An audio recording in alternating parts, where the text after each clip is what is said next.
Namaskaram, Namaskaram, Namaskaram. The warmest of welcomes. It is our great honor and privilege to welcome the one with all the charm, the wit, the one and only, the dear Sadhguru here with us today.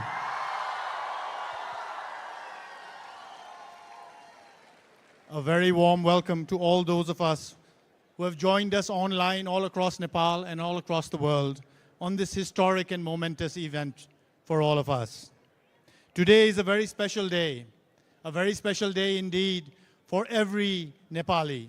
नेपालको छोराछोरीहरू हामी कति गर्व गर्छौँ नेपाली हुनुमा हाम्रो नेपाल आमामा हाम्रो नेपाल आमा भनेको के हो नेपाल आमा भनेको त्यो धरती हो जुन हाम्रो खुट्टाको मुनि हुन्छ. When was the last time you thought about the soil that you stood on, that we live on?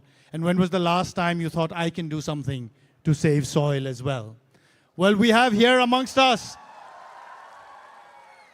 a man who for 2 months, in 2 months has completed his incredible 100-day, 30,000 kilometer journey across 27 countries and 3 continents to save soil for humanity, to save soil for each and every one of us, and to craft a conscious planet.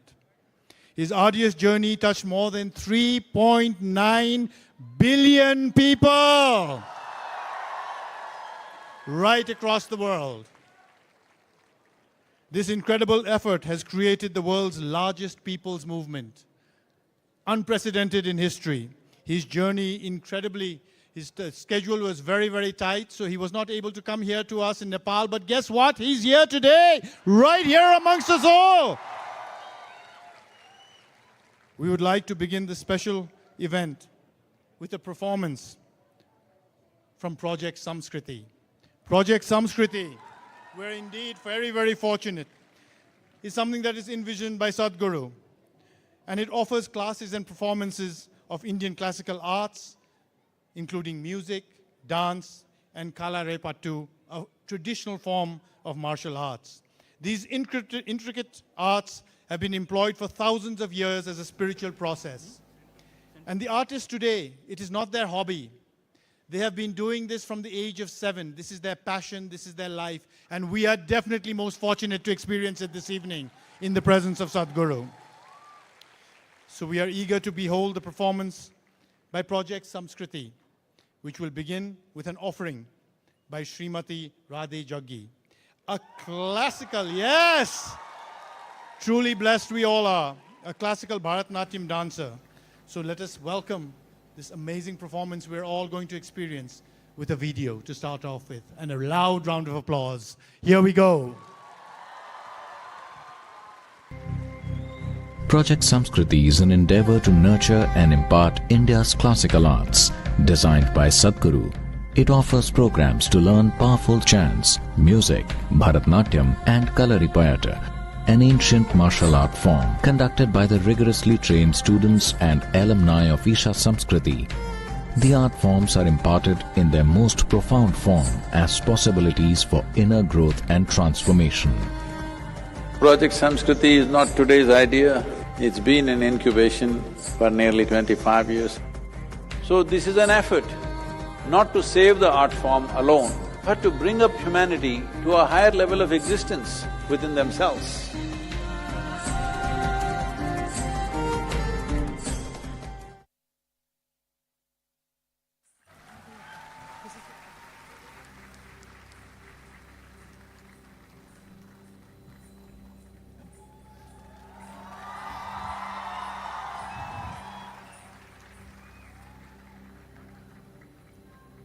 Namaskaram.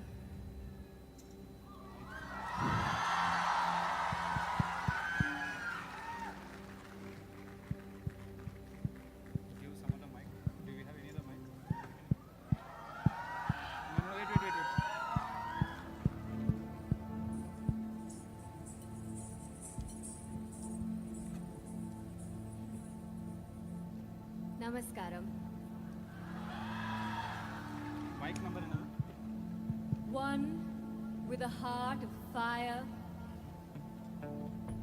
draped in the rivers and oceans, with hair of open sky and a body, the ground that we walk upon. Time is ticking away.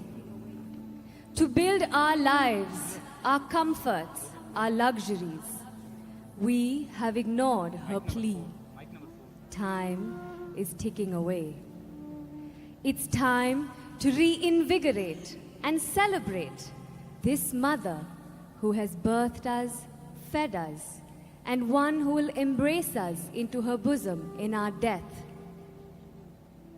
O Mother, in celebration of your grandeur, in concern for your well-being, in love with all that you are, we dance in tune to your rhythm as we are just a part of you.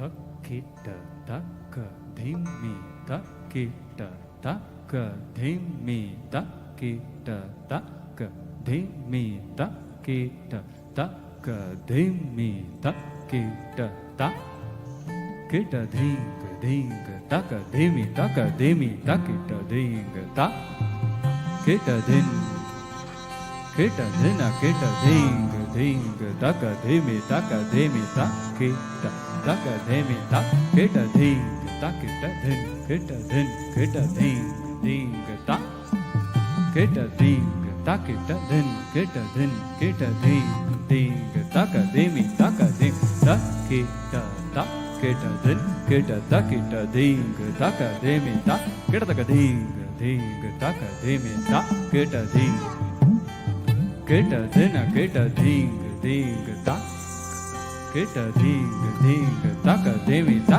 kita ding ta kita takita taka dhimi taka dhimi ta kita taka dhimi takita ding ta kita ding ta kita ding taka dhimi ta kita taka ding ta kita ding ta kita takita ding taka dhimi taka ding takita ding taka dhimi taka ding takita ding taka dhimi takita ding taka dhimi taka dhimi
dina kita ding takita dina kita ta kita ding takita ding kita dina kita ding ta kita takita ding taka dhimi takita ding ta kita taka dhimi takita ding ta kita taka dhimi takita taka dhimi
ding takita dina kita ta kita ding takita dina takita ding takita ta kita takita taka devi takita takita kita dina kita ding taka devi takita ta kita taka devi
Beneath my feet, your soil.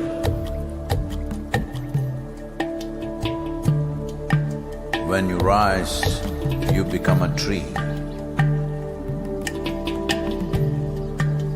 Again, you fall as a leaf. Who are you?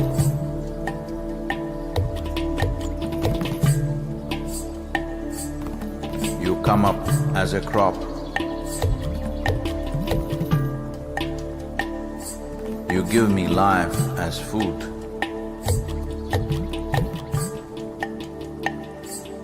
Whether I am alive or dead, you are the only refuge. Who are you?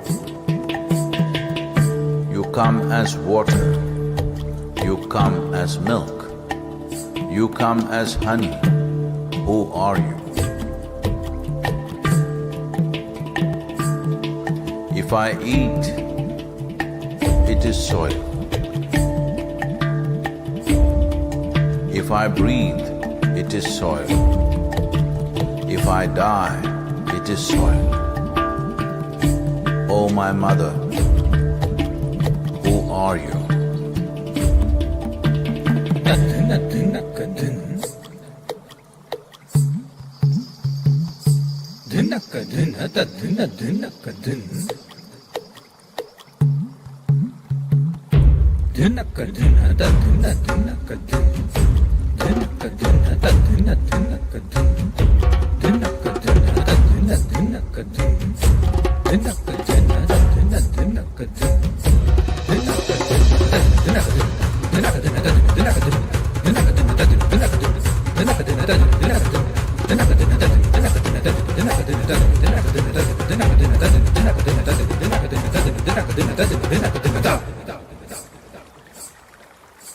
Soil. In the root, there is a stalk. In the stalk, there is branch. In the branch, leaves, bud, flower and fruit, all rooted in soil. That is not our making. The soil, the very soul of all life, shall neither perish nor is created, but in a constant turnaround. A tree and a termite hill, the rough hide of an elephant and the fine silk of the spider, the beasts that you kill and the people that you love, all a recycle of soil, soil and soil.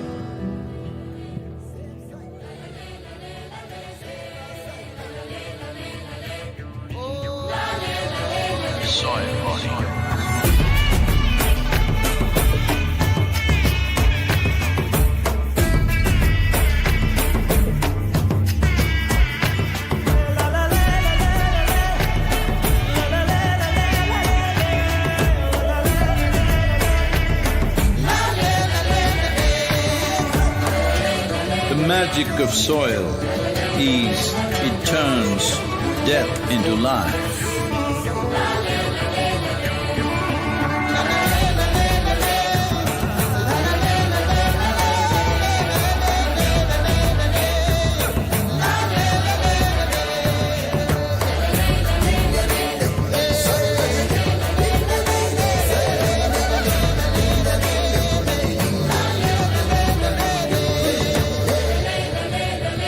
Depleted soils will not quench the fire of hunger.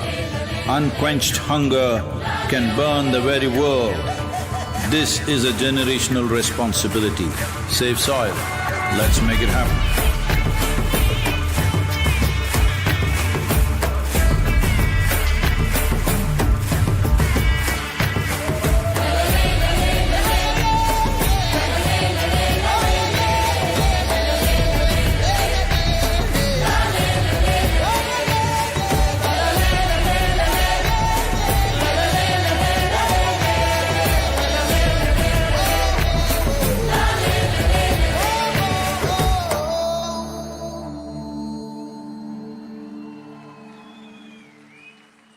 Come on, let's show our appreciation. Let's have a round of applause for Srimati Radhi Jaggi and Project Samskriti.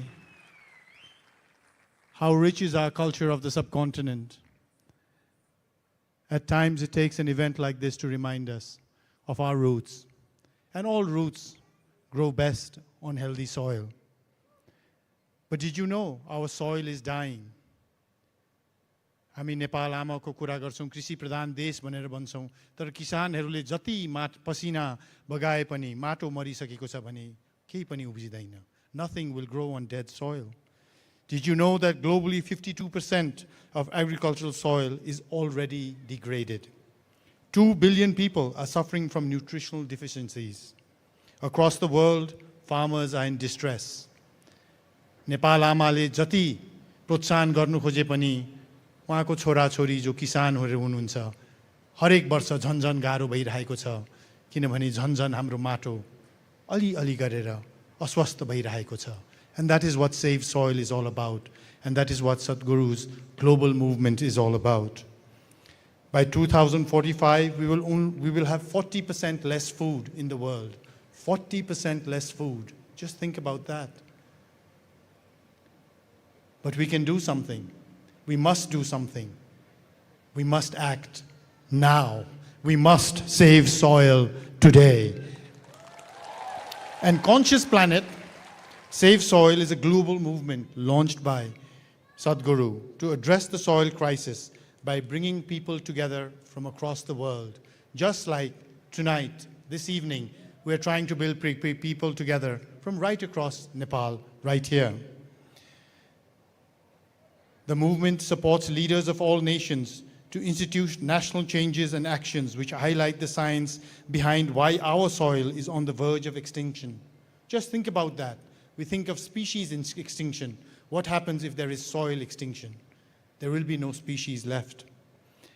And the urgent need for us to all come together to save soil. We will also catch some glimpses of Sadhguru's journey and the impact that it has had globally. And the hope is, from this evening onwards, that impact will also happen right here in Nepal. Let's take a look at this video. We are talking about climate change, carbon emissions, and global warming and various other aspects, but we are not addressing soil. Soil is the habitat upon which zillions of lives thrive. Once there is no richness in soil, then you have forsaken the planet in many ways. Every responsible scientist in the world and the UN agencies are clearly saying we have only 80 to 100 harvests left. That means approximately 45 to 50 years of agricultural soil left on the planet. By 2045, we will be producing 40% less food than what we are producing right now, and our populations will be 9.3 billion people. The food shortages that could manifest in the next 25 years, the consequences of that is unimaginable. Civil wars will unfold across the world once there is food shortage. What we are facing now is soil extinction. Why is soil becoming extinct? Where is it going away? What is happening to our soil? We must understand, if you add organic content to sand, sand will turn into soil. If you remove all organic content from the soil, soil will become sand. In normal agricultural soil, the minimum organic content should be between 3 to 6%. The most minimum is 3%. At least this minimum to keep the soil alive, to keep the soil as living soil is a must. Agricultural soils across the world, the depletion is so heavy, in most countries, more than 50% of the topsoil is already gone in the last 100 years. The nutrient levels have dropped significantly. The level of micronutrients you would get from your food in early 20th century to what you are getting from the same food now has dropped 90%. If you ate one orange in 1920s, what you got from it, now in 2020, if you have to get the same, you will have to eat 8 oranges. This is what we have done to our food. Soil is the biggest ecosystem on the planet, and so few people know anything about it. 1 teaspoon of healthy soil probably contains more microbes than there are people on Earth. The microbial life in the first 12 to 15 inches of topsoil is the basis of our existence. It is this magic beneath our feet which has produced the life that we are. This first 12 to 15 inches of soil is the basis of life for 87% of life on this planet, including you and me. We have to begin to recognize that what we call our soil, Mother Earth, is a living organism. Open soils, ripped open by ploughing, open to sunlight, is the basis of destruction of microbial life. So the focus should be on agriculture, the focus should be on seeing that land is under shade as much as possible, some kind of shade, grasses, herbs, bushes, trees. So it's extremely important that soil regeneration is enshrined in the policy of every government on the planet. We must change the narrative on the planet that soil is a wealth, a legacy we have received from previous generations, and we have to pass it on as living soil for future generations. We are in a cusp of time. If you do the right things now, in the next 15 to 25 years, we can significantly turn this situation around and regenerate the soil. But if we allow this to progress like this for another 30 to 40 years, after 40 years if we attempt this, then it could take 150 to 200 years, because that much loss of biodiversity would have happened. From 21st of March for 100 days, the whole world, every human being on the planet should talk soil. We must hear the word soil, save soil everywhere, to see that the narrative on the planet changes towards the most vital aspect of our life, the soil. Each one of you should reach as many people as you can to make this happen. As a part of this, to activate support from the citizenry to assure the governments long-term investments will be appreciated. I'm 65 and I'm riding 30,000 kilometers, a lone motorcycle journey, 30,000 kilometers across 24 nations.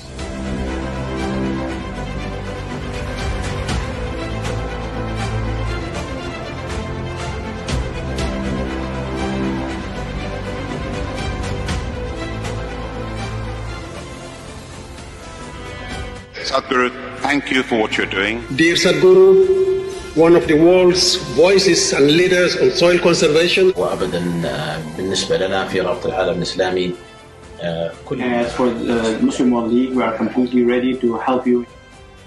You've inspired me to think about soil very differently. I love what you say, that we're all part of the solution and we all have a role to play. This is my appeal to every one of you, because I don't want this COP15 to end as one more convention with more paper and more paper. This must end with concrete action, and action in such a way that it's implementable. It is implementable, and we will see a distinct change in the coming few years.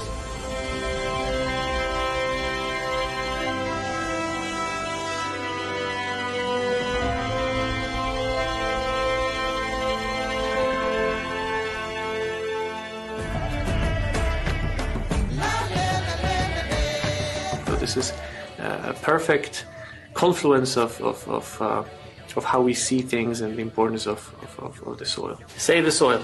Our soil needs nourishment. Save soil. Let us make it happen.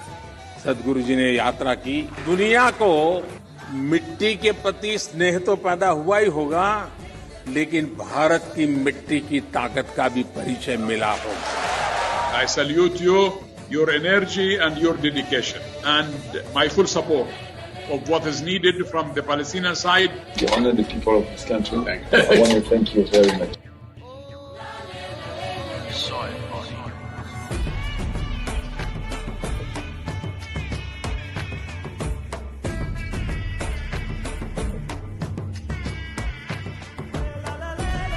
And the movement that you are taken up, I could not expect any more God's blessing than that.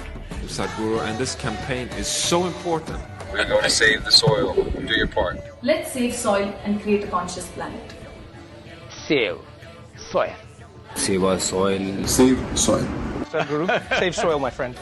Save soil. Let's make it happen. Antigua and Barbuda is part of the Save Soil mission. We commend you for what you're doing.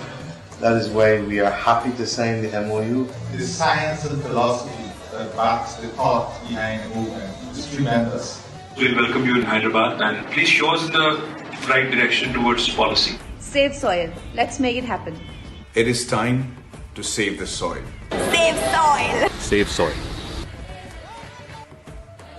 Save soil. Let's make it happen. We know what we must do, so let's make it happen. Let's make it happen. Let's make it happen. Let's make this happen. Let us make it happen. Let's make it happen. Let's make it happen. Save soil. Let's make it happen. Just 4 months ago, soil was not even in the conversation. For the first time, soil has come to the conversation. 193 nations have taken soil as a very serious thing right now.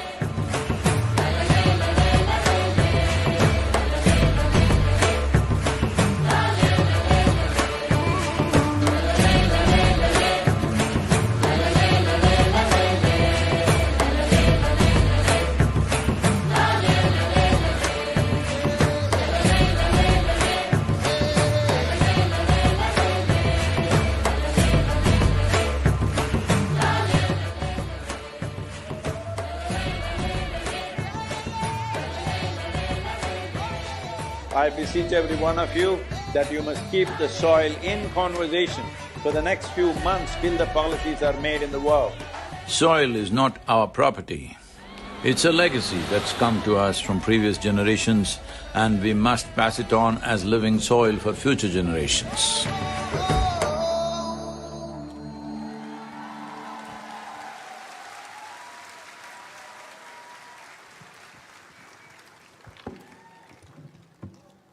We've all heard, where there's a will, there's a way. And today amongst us, there is somebody with a will like Mount Everest. I think we need to give a big round of applause for what we have seen. For Sadhguru's journey is less about him and more about humanity. And I'm so proud as a Nepali, एउटा नेपालको छोरा भा भएर हाम्रो सरकार पनि केही पछि छैन। सम्माननीय प्रधानमन्त्रीजीले COP15 मा जुन प्रतिबद्धताहरू गर्नु भएको थियो, त्यो अनुसार we have the Ministry of Forest and Environment as well as the Ministry of Agriculture and Livestock who are entering and agreeing to move forward with the Save Soil movement. I think that requires a round of applause for all of us. Because it is no longer just a global movement, it is now a home movement. It is a movement for all Nepalis to save soil as we can. On this, I am extremely privileged to request our Honorable Pradeep Yadavji, Minister of Forest and Environment, to please come and say a few words.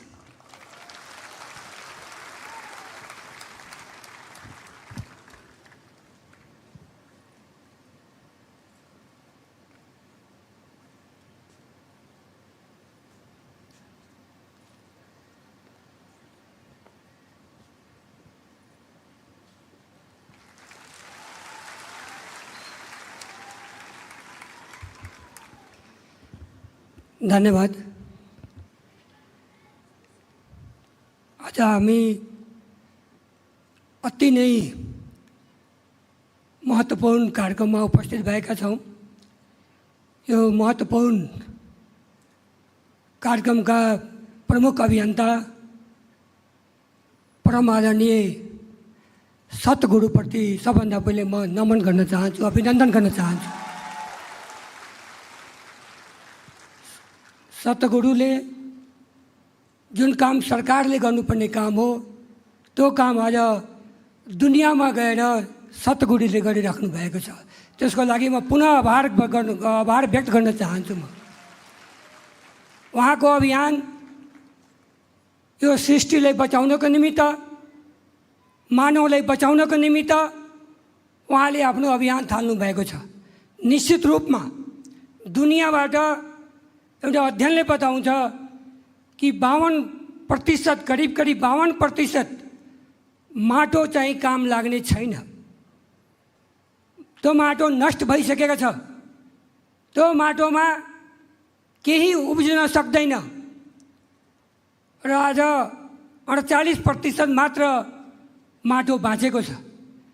त्यो माटोको बचाउनको निमित्त जुन प्रकारले सतगुरुले अभियान थाल्नु भएको छ, त्यो अभियानको साथमा वन तथा वातावरण मन्त्रालय आज खडा भएको छ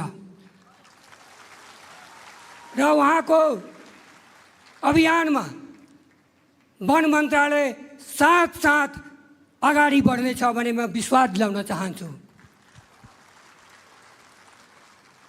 निश्चित रूपमा जलवायु परिवर्तन लगायतका च्यालेन्जहरू हामी बीच आएको छ। दुनियाँका ठुला शक्तिशाली राष्ट्रमुलुकका कारणले यस्तो स्थिति आएको छ, तर हामी कसैलाई दोष लगाएर भागेर हुँदैन। त्यसकारण यो अभियानमा सतगुरुले जुन प्रकारले माटो बचाउनको निमित्त आज नेपालमा आउनु भएको छ, म खास गरेर वन तथा वातावरण मन्त्रालयको तर्फबाट, नेपाल सरकारको तर्फबाट सतगुरुलाई म यो नेपालको धरतीमा, नेपालको माटोमा हार्दिक स्वागत पनि गर्न चाहन्छु, अभिनन्दन पनि गर्न चाहन्छु। र वन मन्त्रालयले 30,000 किलोमिटर चलेर सतगुरुले मोटरसाइकलको यात्रा गर्नुभएको छ दुनियाँमा र त्यो यात्राको क्रममा उहाँले धेरै कठिनाई भएको होला, धेरै चुनौती भएको होला, तर पनि त्यो चुनौतीको सामना गर्दै आज नेपालमा आइपुग्नु भएको छ र वन मन्त्रालयले त्यो 30,000 किलोमिटर यो माटो बचाउन अभियान अन्तर्गत चल्नुभएका सतगुरुको अभियानको कदमलाई स्वागत गर्दै वन मन्त्रालयले यही हप्ता सतगुरुको नाममा देशको विभिन्न भागमा नदीनाला तालतलैयाको किनारहरूमा, सहरको किनारहरूमा 30,000 सतगुरुको नाममा रुख रोप्ने छ भने प्रतिबद्ध गराउन चाहन्छु।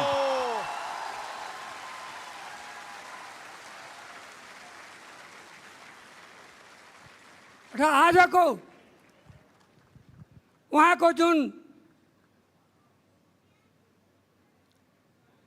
भाषणको क्रममा कुराहरू आउँछ, त्यो सबै कुराको मनन गर्दै वन मन्त्रालयले अक्षरशः पालन गर्छ भने म प्रतिबद्ध पनि जनाउन चाहन्छु। वास्तवमा भन्ने हो भने उहाँको अभियानलाई दुनियाँले कहिले पनि भुल्न सक्दैन। हामी सुन्थे, महाभारत पनि हेरेछु, रामायण पनि हेरेछु, टिभीमा पढेको छु। त्यो बेला चाहिँ जब अत्याचार हुन्थ्यो, कंसको अत्याचार भयो भने कृष्णको जन्म भयो, रावणको अत्याचार भयो भने रामको जन्म भयो। त्यसकारण दुनियाँका केही ठुला मुलुकहरूका कारण यो दुनियाँमा माटोको जुन सङ्कट आएको बेला आज सतगुरुको जन्म भएको छ भने महसुस गरेको छु हामीले। त्यसकारण म ज्यादा सतगुरुको अभियानलाई म मनन गर्दै र उहाँलाई समर्थन गर्दै सेभ सोइल भन्दै म बिदा हुन्छु। धन्यवाद, नमस्कार।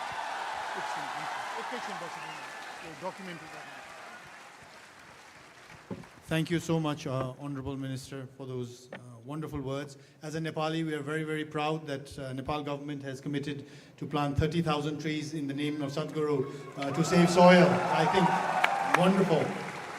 I would like to now request Sadhguru, I'm privileged to request him to come on the stage to share some documents.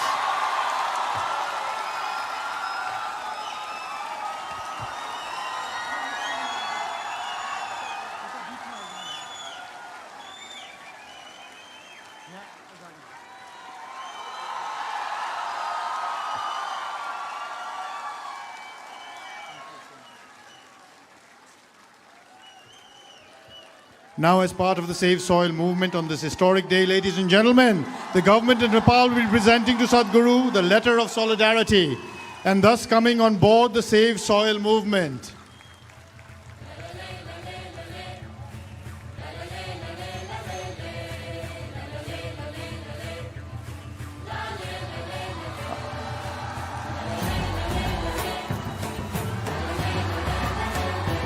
I would also like to request Dr. Govind Prasad Sharma, Secretary of the Ministry of Agriculture, to please come on the stage.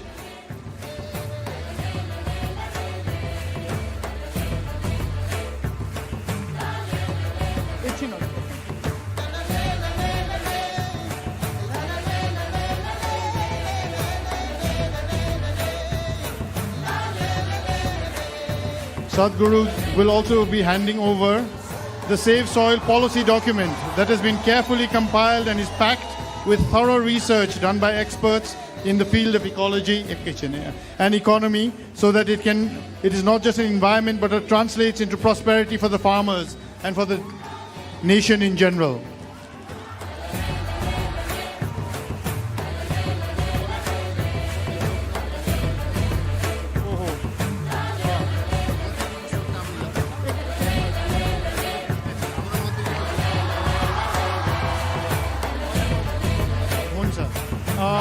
I would request the Secretary to please give a token of love to Sadhguru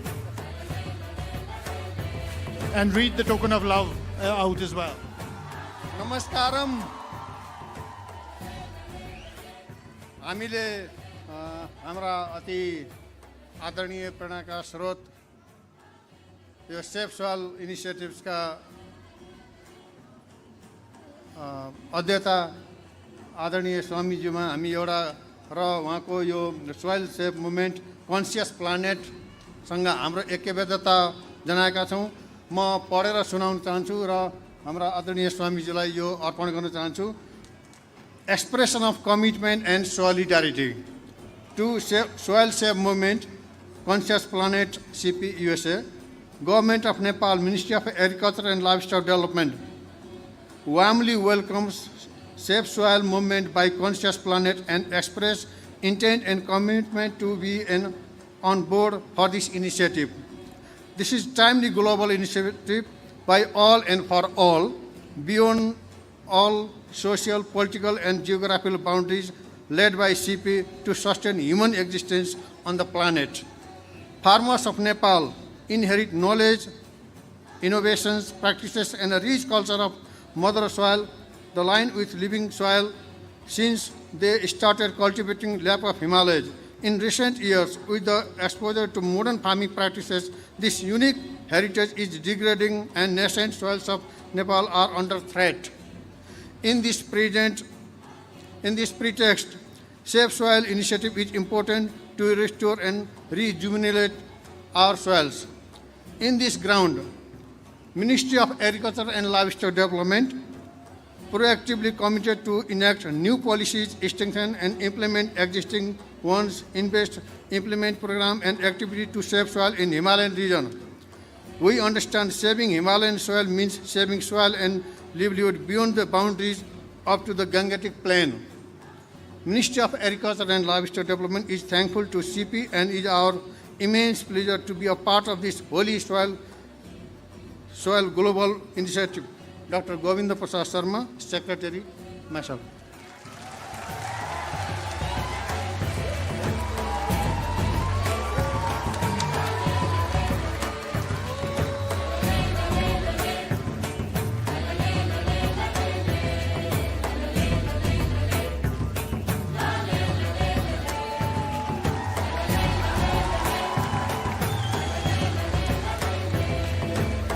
In addition, Sadhguru will be handing over the Safe Soil Movement solution of global agricultural land degradation, which was first presented to the United Nations COP15 in the Ivory Coast.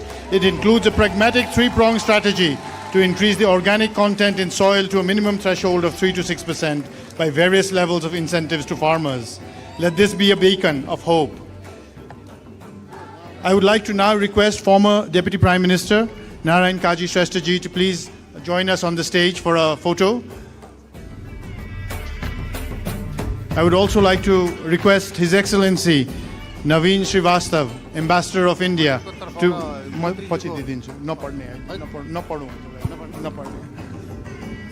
to join us on the stage as well.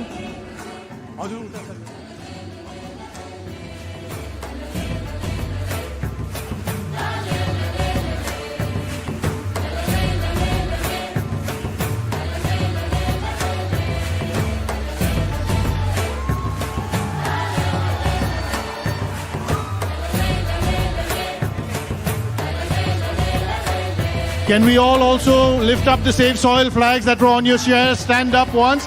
Now let us, everybody. Minister of Law. Can I request the Minister of Law also to please come on the dais for the photo op? Just 1 second.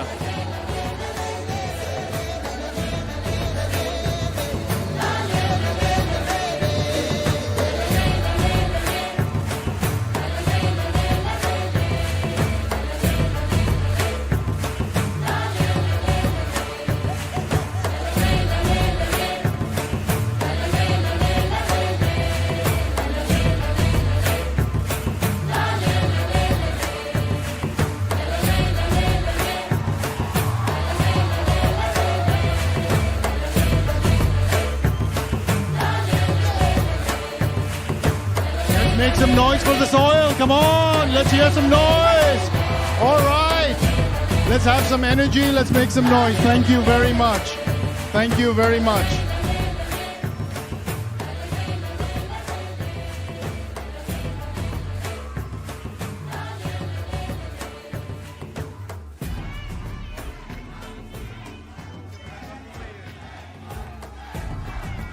And yes, we are at that moment now, the moment we've been waiting for. May I now invite, humbly and with great privilege, our very special guest of the evening, who has taken the world by storm with his wit, his wisdom, and his incredible commitment to save the planet. May I humbly request Sadhguru to please address us. Thank you.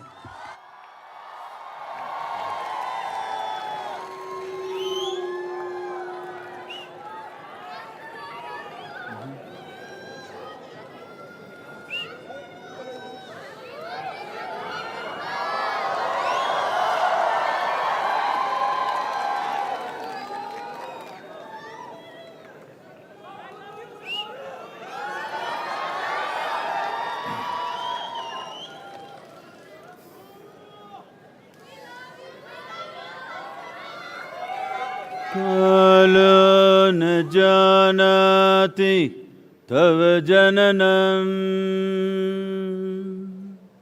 कालो न जानाति तव समापनम् दृष्टो मया तव महाकारः योगेश्वर काल काल योगेश्वर काल काल.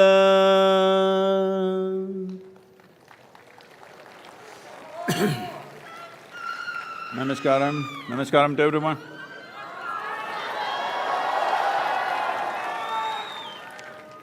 Wow.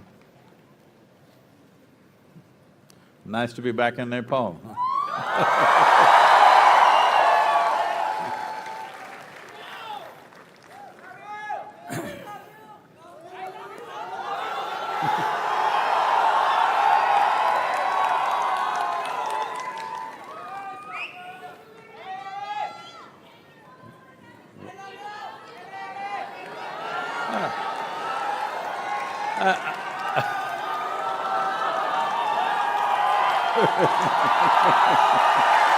What?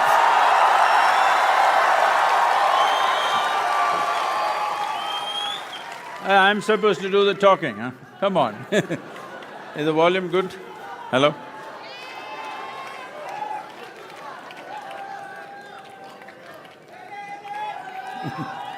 Hello, can you hear me? This is not good, huh? I can't hear. Hello?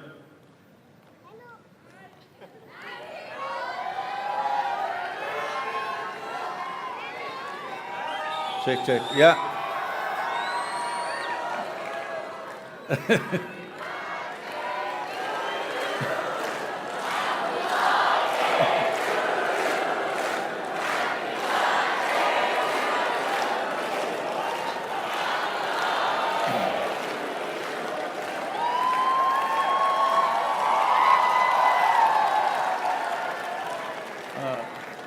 I am still not yet born, still more than 24 hours, please. Well, why such a need has come today that we have to even talk about saving soil? Why such a situation has come? Well, humanity has spent a lot of time pointing fingers at each other. You did it, I did it, you did it, I did it endlessly.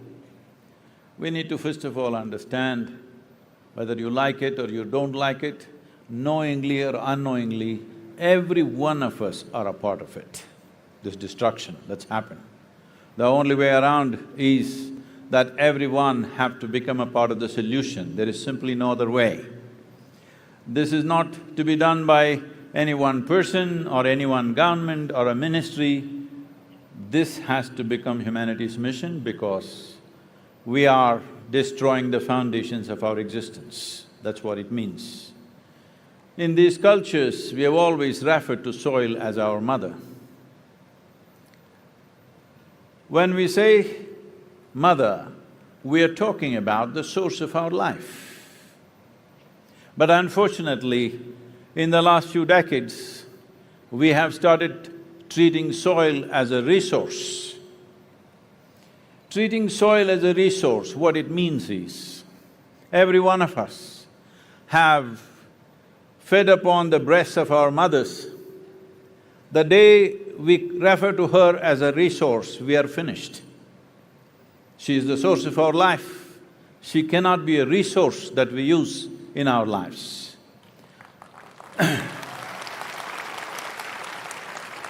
But this is exactly what we have done. Even today, nearly 85% of the nations on the planet address soil as an inert substance that they can fix by adding a chemical or taking away a chemical or whatever else.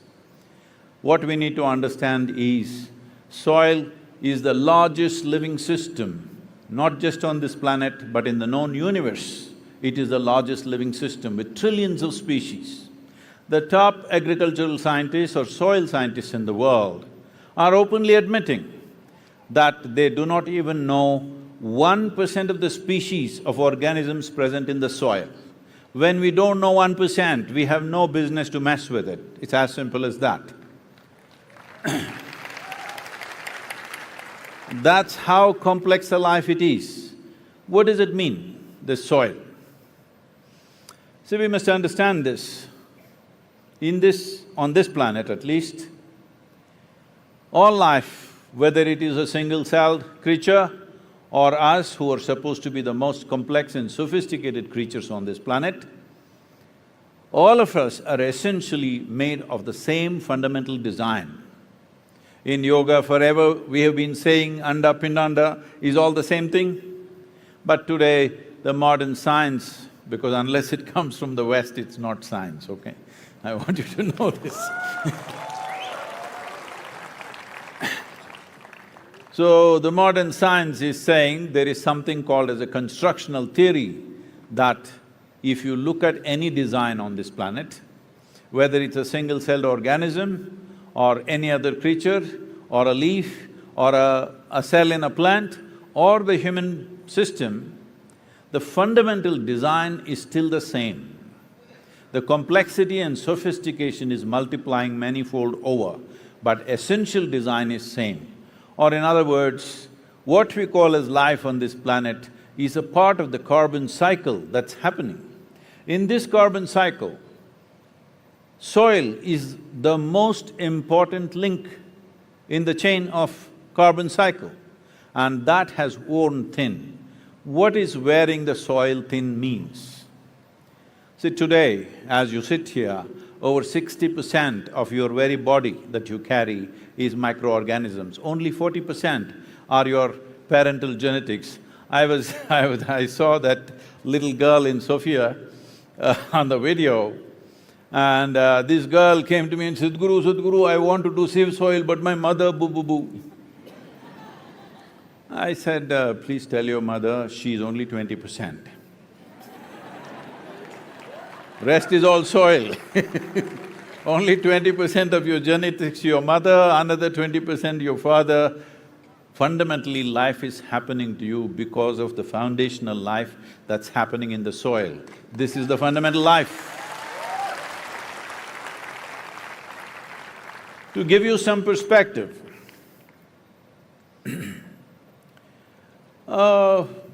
scientists say somewhere between 600 to 800 million years ago, you were there? Okay. At that time, one smart algae or a fungi, we don't know which one. It's like, we don't know how many years ago, thousands of years ago, a caveman or a cave woman, these days you can't leave them out. But nowhere there's a reference to a cave woman, because caveman essentially means a crude man who's like that. But it looks like women were always reasonably not so cavey. So, we don't know whether a caveman or a woman discovered the way of how to cook our food using fire, controlling fire within our homes. Oh, that's changed everything about our lives, isn't it? The way we eat and the way we exist. Similarly, one smart algae or fungi, we don't know which one of them came up with this idea of cooking their food using the perpetual energy of the sun. This phenomena of cooking their food using the sun's energy, today we refer to as photosynthesis. Before the phenomena of photosynthesis started, the average oxygen content in our atmosphere was just a shade over 1%. Today it is 21%. It's a little less in this hall, but average is 21%. And even if you're wearing a mask, you're able to breathe because it's 21%. It's not about today we breathing and existing. The very reason that such a complex life could evolve is only because of the oxygen content in the atmosphere. Otherwise, life would have been very rudimentary and simple. So this phenomena of photosynthesis means essentially it is oxygen manufacturing factory on the planet. You all oxygen breathing or carbon dioxide breathing? Tell me, I don't know which kind you are. Oxygen. But in the last 1,000 years, we have removed 85% of photosynthesis on this planet. What's our plan really? For ourselves and for future generations, what is our plan? 85% of photosynthesis on the planet has been removed. We call this development. Well, we need many things, that's not the point, but we need to understand without ecological stability on the planet, life will not happen. Our idea, right now everybody is talking about, in 2000 or just after 2000, when I spoke in the United Nations, I told them I have come here to officiate the marriage of ecology and economy, because you guys are thinking these two are competing forces. There is no such thing as ecology versus economy. This is like this, you are living on open land, then you saw the need for shelter, so you built one floor, one nice house for yourself. Then a need came, you had to build the second floor. Then you started pulling out the foundation stones and started building the second floor. You know what will happen to your house. This is exactly what's happening to the world right now. Ecology is the base, economy is on top of it. If you pull out the foundation stones of ecology, there is not going to be any economy. Whatever economies we have built, whatever very perceptional marketplaces we have built can all collapse in no time once there is a little bit of food shortage on the planet. I want you to just imagine, in Kathmandu city, if 40% of the people have not eaten for last 3 days, Do you think you can come here and sit in this event? Do you think you can go to your office? Do you think your children can go to school? Do you think anything that you are doing right now would be possible for you? Civilization will collapse. What we have created in 1,000 years, in 3 days' time it'll collapse once there are food shortages. We must understand this is not something new. Whether it's Nepal or India or European nations or East European nations, Central Asia, Arabia, even North America, is not a stranger to famines in the past. Till 40s and 50s, 1950s, we have seen famines. Some of those famines were terrible, which took millions of people. 1943 famine in India took 3.2 billion people in 4 months' time. Famine is the worst way to die for a human being. A war is so much better. Either somebody will shoot you or bomb you or take off your head, something will happen. Famine is a slow fade. 3 to 4 months, you will die in a most terrible way. And this is not new to us. 2 generations ago, people have faced this repeatedly, again and again. But after all this infrastructure, after all this education, information, technology, once again we are driving towards famine, global famines. This year, 7 nations are going into famine conditions. This year, 39 million people right now are seriously in famine situation. It is expected in the next 4 months, 360,000 children below 8 years of age will die without food simply because World Food Program has thrown up his hands and said, we are not able to provide food for these children because there is no money, everything has gone to the war effort elsewhere. So, as human beings, how do we just sit around and think that, it's all right, they're dying somewhere else? That is not the nature of a human being. The reason why a human being is evolved to this place is because we can think inclusively.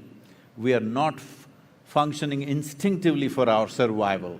We can think consciously, inclusively, where our sense of well-being is far more inclusive than any other creature on this planet. This is only possible for a human being.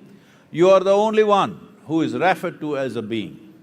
We don't call a tiger being, an elephant being, ant an ant being, no such thing.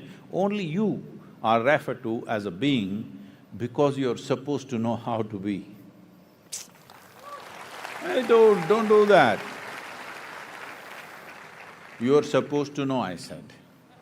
I did not say you know.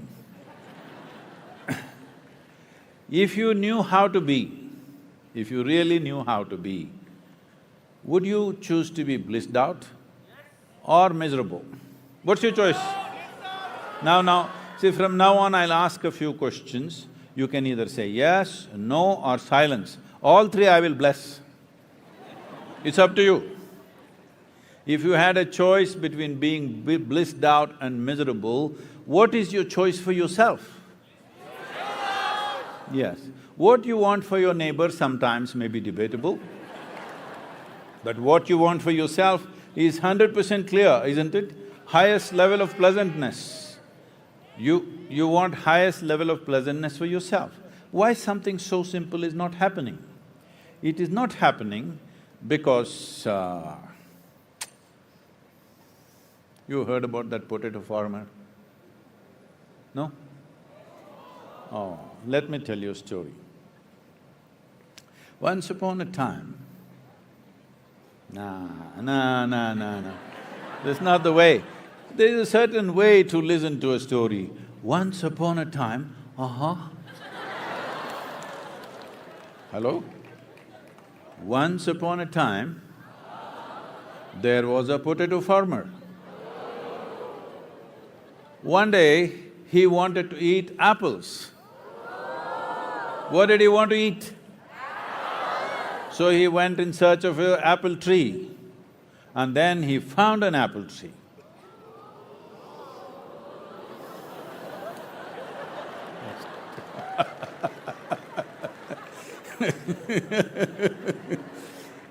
Now, he went to the apple tree but being a potato farmer out of sheer habit, he started digging the ground for apples.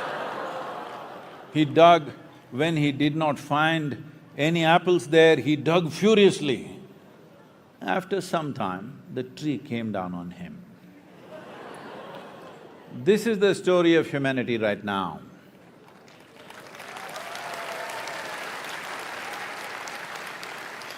These things have happened.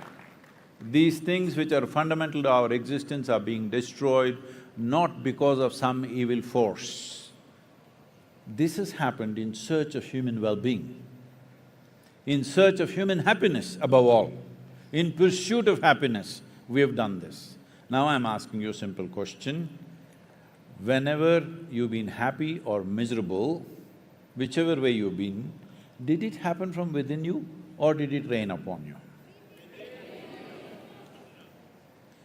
Whether joy or misery happened from within you, pain and pleasure happened from within you, agony and ecstasy happened from within you. You have never experienced anything outside of yourself. Just look at this. Do you see me right now? Even if you're not listening, do you see me, those of you up there? Where do you see me? Just use one hand, one finger, point out where I am. Ah, you got it wrong. You know I'm a mystic from southern India. Right now, this light is falling upon me, reflecting, going through your lenses, inverted image in the retina. Where do you see me right now? Within yourself. Where do you hear me right now? Within yourself. Where have you seen the whole world? Within yourself. Have you ever experienced anything outside of yourself? So, in search of happiness, if you start digging the world, it's a never-ending digging. So, some people were telling me, it seems there are some 300 planets, just like planet Earth with the same kind of atmosphere and possibility of life. Some of these planets are 10 times larger than planet Earth. So, they want to go there, we must make a mission, unknown planet, whatever. But these planets are approximately 300 million light years away. I said, please, you go, it'll solve many problems. But I want to tell you that if these 8 billion people are given one planet each, as long as they're in pursuit of happiness, they will destroy all the 8 billion planets. They need just some time, that's all. Yes or no? Because what is within you, if you start seeking outside, you will destroy everything. This is all it is. In search of human happiness, this is the consequence we've produced, where the fundamentals of our life is now in a big question. See, how many of you have your own children? You can tell me, it's okay.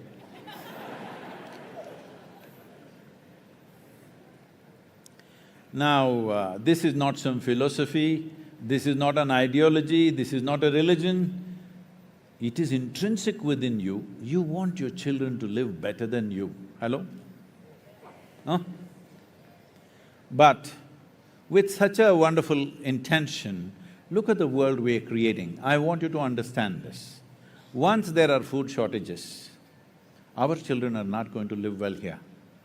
Whatever wealth you have given them, whatever education you have given them, whatever you have given them, our children are not going to live well here because there are certain serious conditions which are evolving very quickly. By 2032, it's expected 3.5 billion people will be water-stressed. That means daily drinking water will be a challenge. You think people can live well with that? By 2045, they're saying 40% less food. This is not alarmist philosophy. These are being spoken by very responsible scientists, and I have been in communication and contact with them. They are all just frustrated because nobody listens to them. And when I was in Rome, and all the top scientists, some of the big, large UN agencies related to soil and agriculture all there, and I was talking to this group of scientists who have invested their life in soil studies. So I told them, see, you must excuse me because I'm starting this campaign and here you have spent your lifetime studying soil. But I am not only going to make this simple, I am going to make this simplistic. Is it okay with you? Not you, you're not a scientist. But these scientists in one voice, they said, Sadhguru, simplistic is the way forward because we have produced thousands and thousands of pages of research. Unfortunately, the governments don't read it, agriculture ministries don't read it, even the academics and universities are not reading it. Because about every aspect they have produced hundreds and thousands of pages. Who is there to read it? Because everybody has taken certain things on the planet for granted, one of that is definitely soil. Just 5 months ago, 6 months ago rather, when the world congregated to talk about climate change and global warming, whole world was there for 2 weeks. Everybody responsible in various governments, everybody was there. But after that, I spoke to many environment ministers in the world. Everybody saying, Sadhguru, nobody even mentioned the word soil. Why is it like this? I said, say, I don't want to get into the politics of it, but I'm asking you, do you really believe you can control climate change, you can control global warming without keeping the soil rich and green? Is it possible? They said, no. Then why you didn't talk about it? This is where it is. Fortunately now, in the last few months, the conversation, soil has become part of the conversation. Many nations are beginning to unroll their own kind of soil policies. United States has invested $8.5 billion for soil regeneration and no-till farming, which is a phenomenal step for them. And UK has invested some $1.3 billion for their cover crop subsidies. Germany has put in $4.5 billion for their similar kind of soil regeneration process, and EU has unfolded a consultative process to come up with a soil policy because there are so many nations which need to agree to that. And Caribbean nations have been fully active with us, and Guyana has given us 100 square kilometers of land where they want us to demonstrate how this can be done. That's going to happen. India has dedicated 19 crore rupees for regenerating the soil in 13 river basins across the country, which will amount to 67% of India's land or agricultural land, and that's a huge step for India. China is unfolding their own soil policy. So, the world is responding, but the important thing is we must understand in a democratic nation, who are the leaders? You are the leaders. So, it's important that you don't think somebody else is going to do it. I want you to understand the simple mechanics of democracy. We elect somebody who is willing to take the trouble of doing all the things. And we give them… in Nepal it's 5 years, is it? 5-year term? You give them 5 years, in many other nations it's 4 years, but from what I understand, Nepal is generally giving 2 years for their leaders.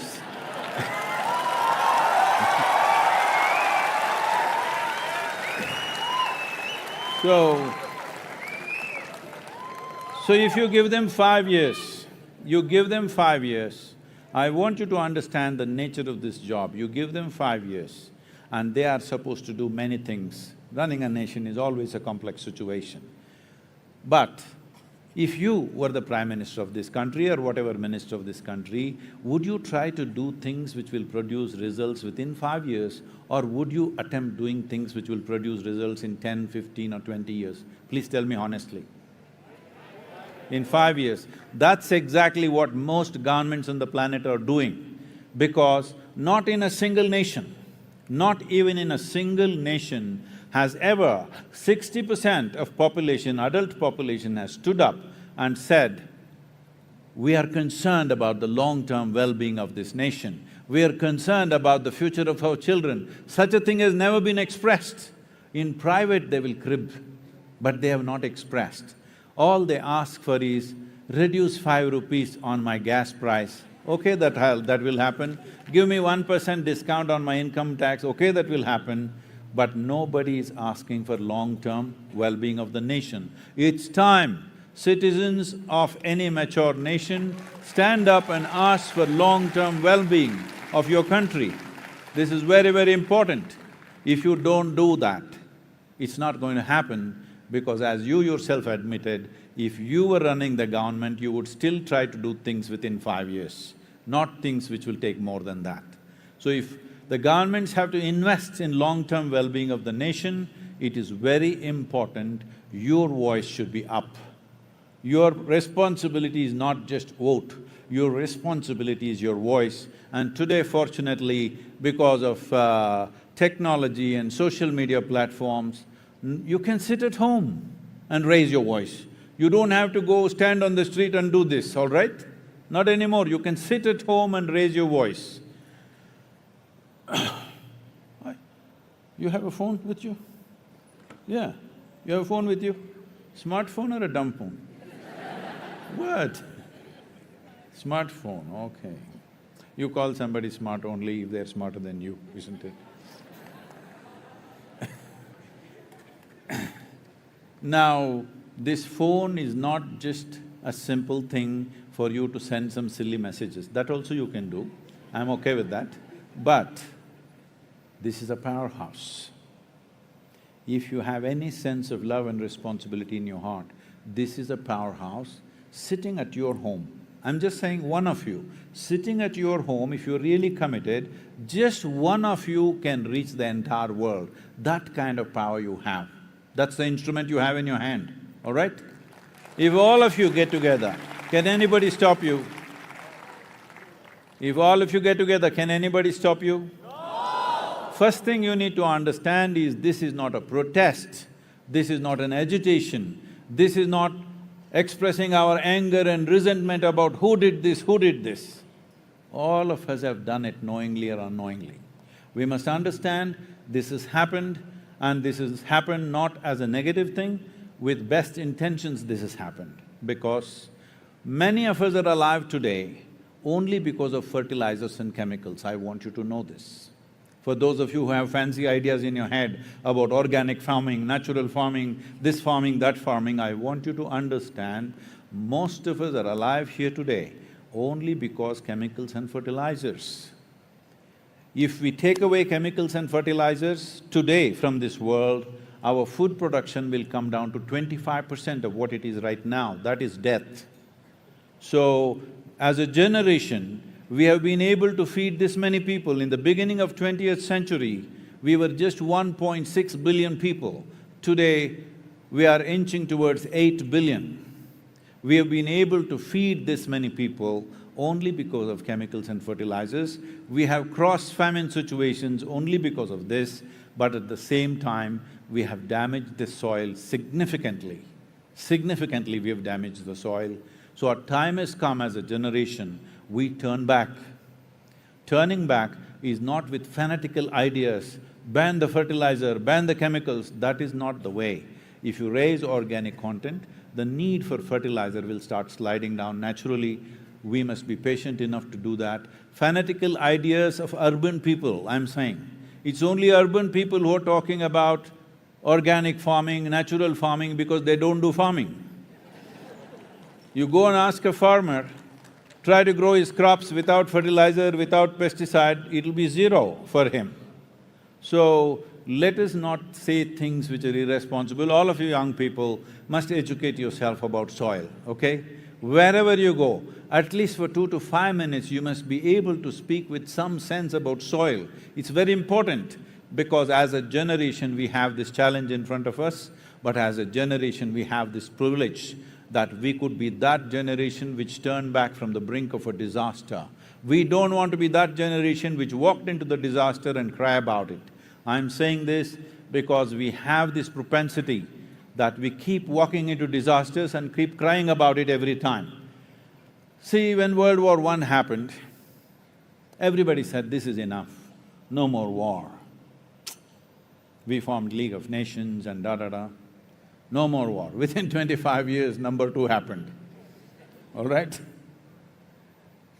And after World War II, when the most horrendous things happened, We said, no more war at all, this is it, United Nations, and we will stop all war.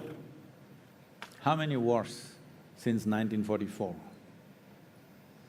When 21st century came, we said, oh, 20th century people, idiotic people, they fought wars and wars. 21st century is the age of information, technology, we are all… What? What is that, huh? Like this, we're not going to fight wars, love and this and that. In 21st century, how many wars? How many nations have been destroyed in the last 22 years? Just look back and see. Because we need to understand this, we keep crying about the same things and we keep doing the same things. So this is a time for us to stand up and turn this situation around, and it's not some rocket science, nor does it take enormous financial outlays, it just needs the right direction and a relentless commitment. This is all it takes. Let's make it happen.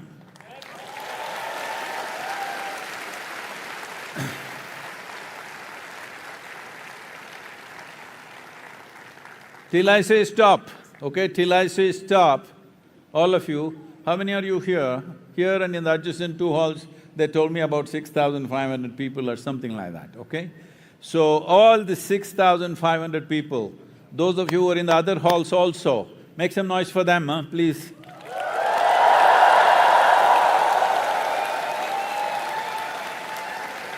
You must commit that every day, just 10 to 12 minutes a day. Use your phone and say something about soil, whatever the hell you know. If you don't know anything, just go into FAO website and look up some facts. If it's too complicated for you, if it's too scientific for you, go into Save Soil website, much more simplistic thing, say something. If you can't say anything, just say save soil, save soil.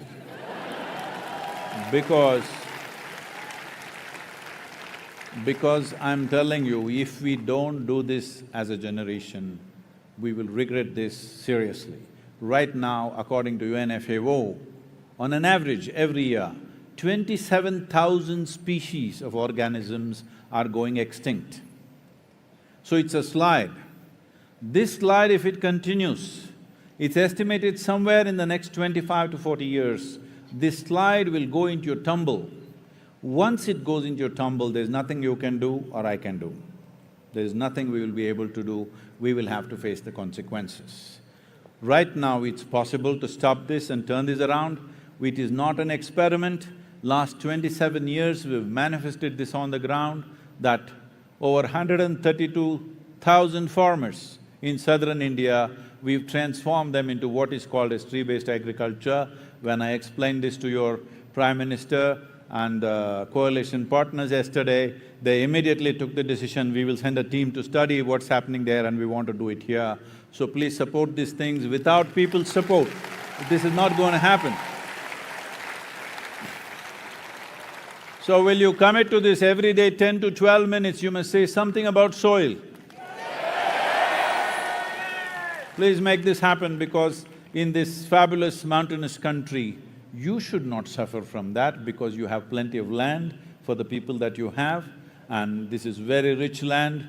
In many ways, this land is just a couple of generations old or 3 generations old agriculture. In India, in southern India, we found the same land for over 12,000 years. Same land for 12,000 years, but we maintained the richness of the land. But in the last 45 to 50 years, we've taken it down. 62% of India's land right now is degraded. Average organic content is 0.68% in India. In Africa, across the continent, is 0.3%. This is a disaster. Below 1% is considered serious desertification. Southern Europe is 1.1%. Northern Europe, which is the highest in the world, is 1.48%. But the minimum prescribed by United Nations is 3% is the most minimum. If 3% organic content is not there, species will start dying. What organic content means is, it is the food for all this microbial life which is the foundation for our life. Within our body and in the soil, in the air, in the atmosphere, These organisms are always working to keep the life on this planet. Without us, they can exist. Without them, we cannot exist. That is the fact of life.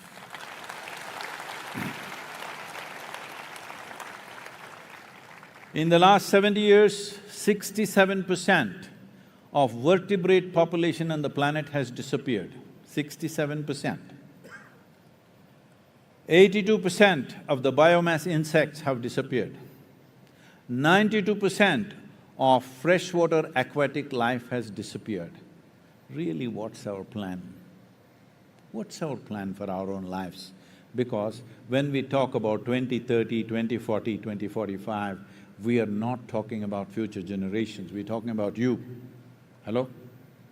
It's just a couple of decades away, where every scientist, without any ambiguity, everybody is saying this is where we are going. And by 2032, it's expected 1.3 billion people will migrate because of food and water shortages. When people move in unplanned ways, forced migrations bring untold suffering to human beings. The worst is taken always by the women and children. When unplanned migrations happen, women and children get the worst of it. You have to see this, what's happening in the southern European border, in many countries, what happens to these African women who land up there is unspeakable. Let's not once again drive humanity in that direction. It is important food grows where people are. It's very, very important. For long-term well-being of any nation, food must grow where people are.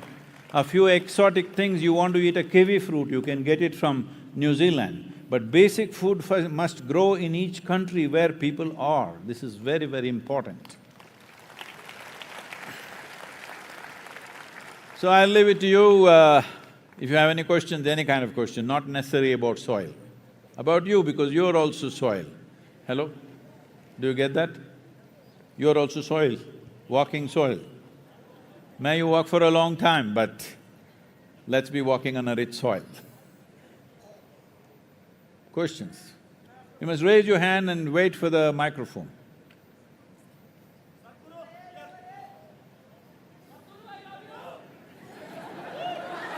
Oh, you almost broke my heart, man.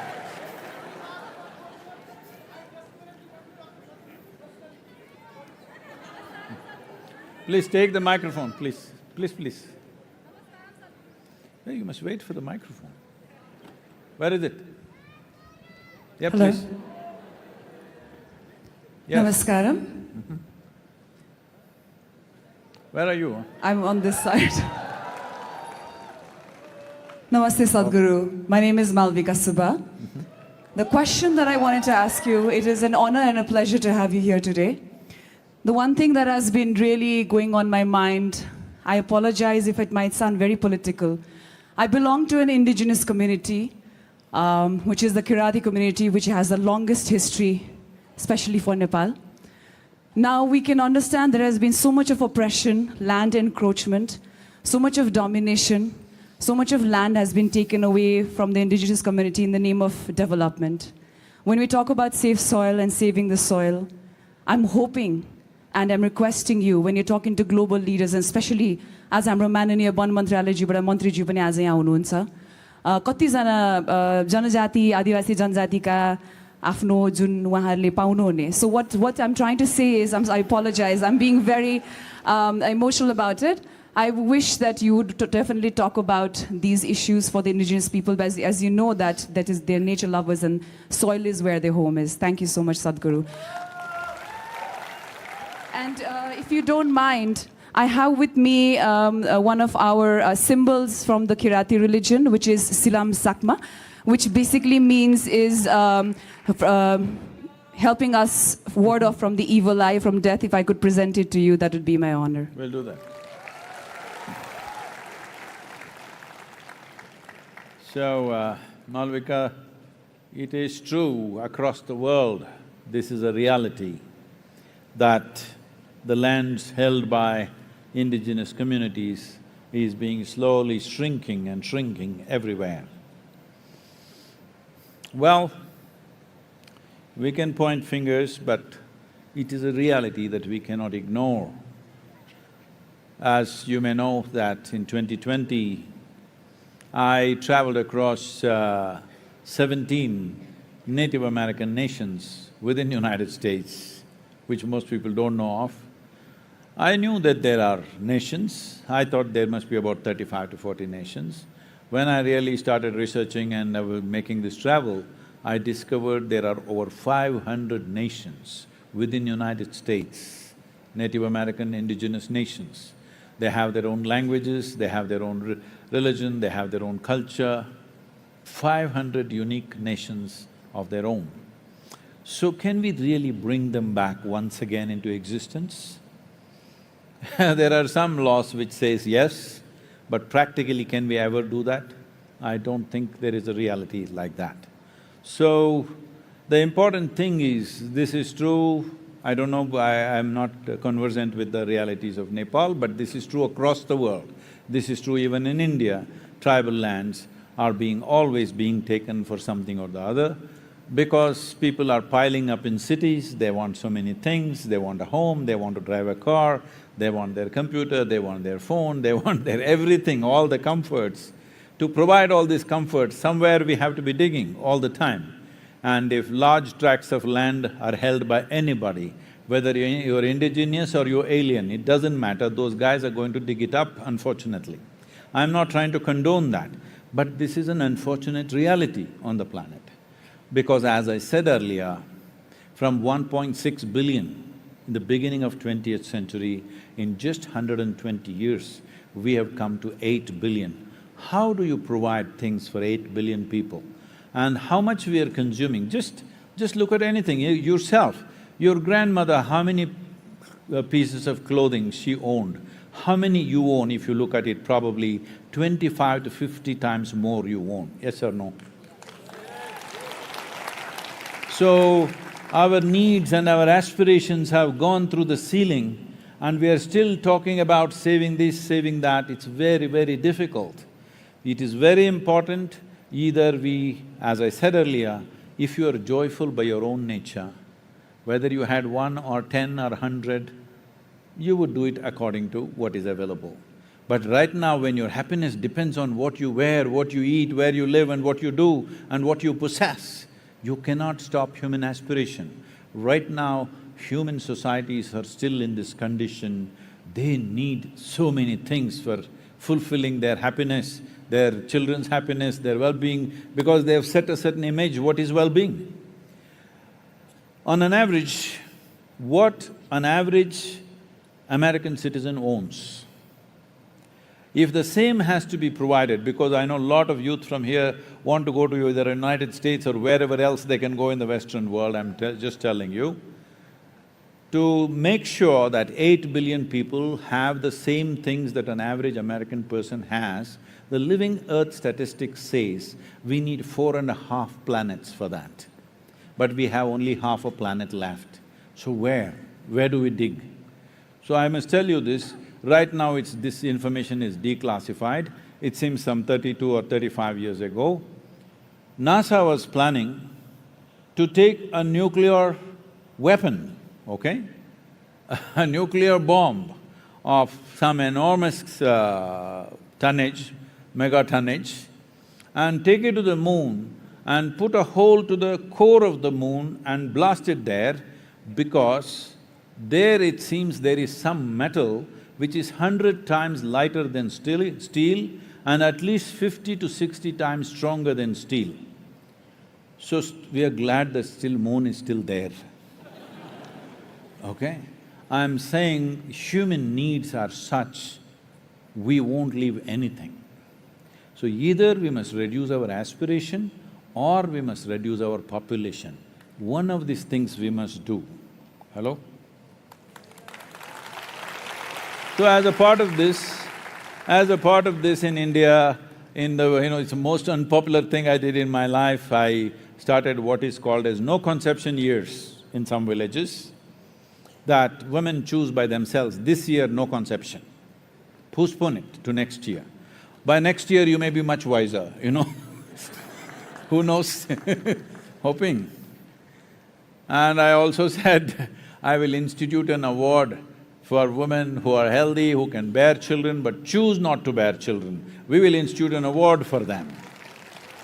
So, today a whole lot of us, in Isha for example, there are about 270 young couples who are capable of bearing children and none of them have children, because right now the greatest service you can do to the world is you are part of reducing the population. So there are people running campaigns against me saying he's a depopulation gang, he wants to kill everybody. We don't want to kill anybody, but as human beings, we are wonderful, but we are too many. We need to understand this. Hello? Once you come here as a human being, you're supposed to do everything consciously. You cover your body consciously, you eat consciously, you also reproduce consciously. If possible, you also die consciously one day. That is the goal of being human. So, this whole thing, this has gone into the lingo of every… especially in India and Nepal, that you have a child and you say, God. You know it's not God, all right? Please don't go there, okay? So, it's very, very important that either a human aspiration you should control, which there is no chance of control unless they become spiritually enriched within themselves and they are joyful by their own nature, then they will do only what is needed, no desperate activity. If that happens, fantastic. Or human population must come down, because by 2050 it is expected we will be 9.78 billion people. I'm telling you, at nearly 10 billion population, nobody will live well on this planet, nobody. Doesn't matter what education, money, wealth, where you are, in which part of the world you are, nobody will live well when this crosses 10 billion people. So scientists, very responsible, conservative scientists are saying, if right now if we don't make the corrections, by 2060 to 2075, in these 15 years, 20% of the human population may die, because one thing is weak soil means weak body.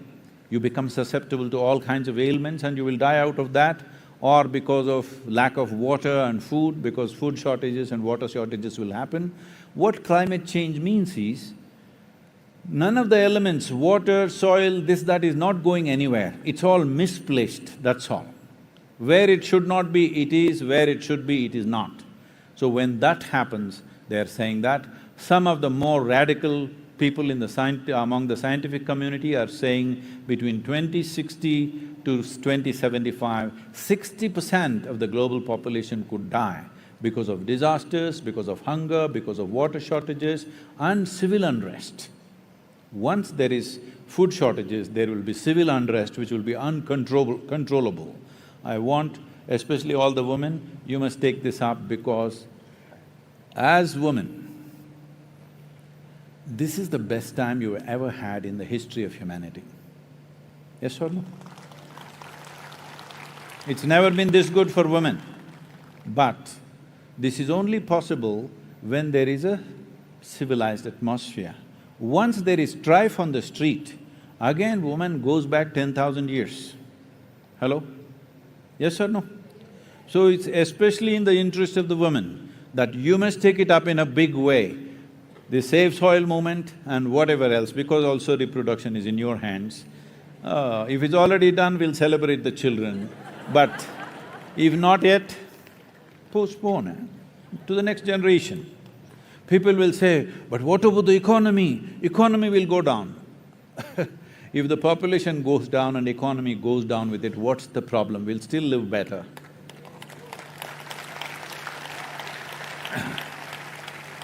So, about the indigenous people, unfortunate reality is that because in many ways, most of them or large parts of them have also moved into cities and their aspirations, and because modern education has infiltrated everybody's mind. Modern education means it will breed endless want in your mind, you know.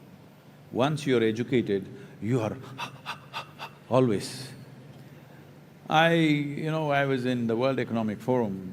I've been there many years, but in 2008 when I was there, a kind of a certain sense of recession was just hitting the Western world. Well, the Indians were running a campaign, India everywhere in Switzerland and all over the place, the bus hoardings, big hoardings out there, in the trains, wherever you get in India, everywhere. So Indians were upbeat because they're running a campaign, but all the Western people are little depressed because recession is happening. And these are all, about 12 to 13,000 people, every one of them is a billionaire, okay? They are all miserable because there are a few billions less and they're really miserable, what to do? And then they asked me to handle a session, recession and depression. I said, okay. I said, see, recession is bad enough, but if you want to be depressed, what can we do? But right now, we have structured the economic engine on this planet in such a way that if you fail, you will be depressed. If you succeed, we will be damned. I prefer that you're depressed. Otherwise, we will all be damned.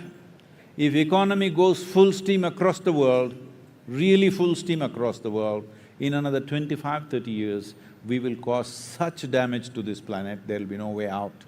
Recession is good, little less. All that… as long as people are eating, if they have no money to buy new clothes, I'm okay with it. They have no money to buy cars, new cars or motorcycles, I'm okay with it. They had to walk to their office instead of driving, I'm okay with it. As long as people are well-nourished, I'm okay with everything else. Because right now,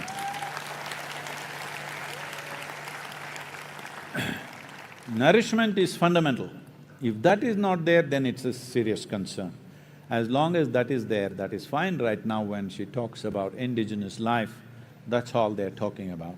We want to just live well-nourished, happy by our own means.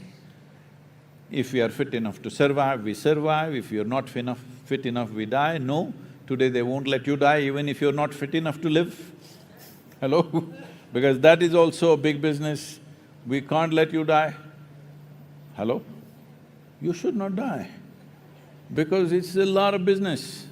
They're telling me that in United States, out of 3.5 or 3.3 trillion dollars that they're spending on healthcare, nearly 60% of it spent in the last 32 days of one's life.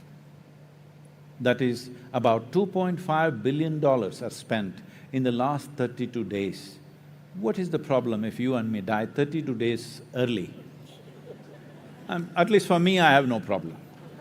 Maybe you want to last those very expensive 32 days.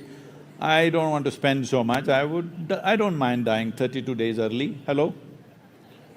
I bless you with a long life, but I'm saying we have become like this because we have lost context with what is the nature of our life. We've just forgotten what we are in this world. See, in this cosmos where nobody knows, neither the science nor the religious people know where this cosmos begins and where it ends. Hello? Does anybody know? Science does not know, religion does not know, because nobody knows, it's that vast. In this cosmos, this solar system itself is a tiny speck. In that speck, planet Earth is a micro speck. In that micro speck, Nepal is a super micro speck. In that, you're a big man. This is a very serious problem. This is a very serious problem. We don't understand that we just occupy a minuscule of time and space on this planet. Both in terms of time and space, it's just a minuscule. We come and we go. Countless number of people have walked this planet, they also thought they are great people. Where are they? All topsoil. Hello? Yes or no? This also will be topsoil. Yes, we don't want to die today, that's fine, but this is a brief life. In this, how much mess, how much mess, simply because we are forgetting the context of our existence. First of all, most human beings are not conscious that we are a mortal life. They think they are here forever. None of us are here forever. Hello? This one also will become part of the soil or no? Save soil, that's why I'm saying, huh?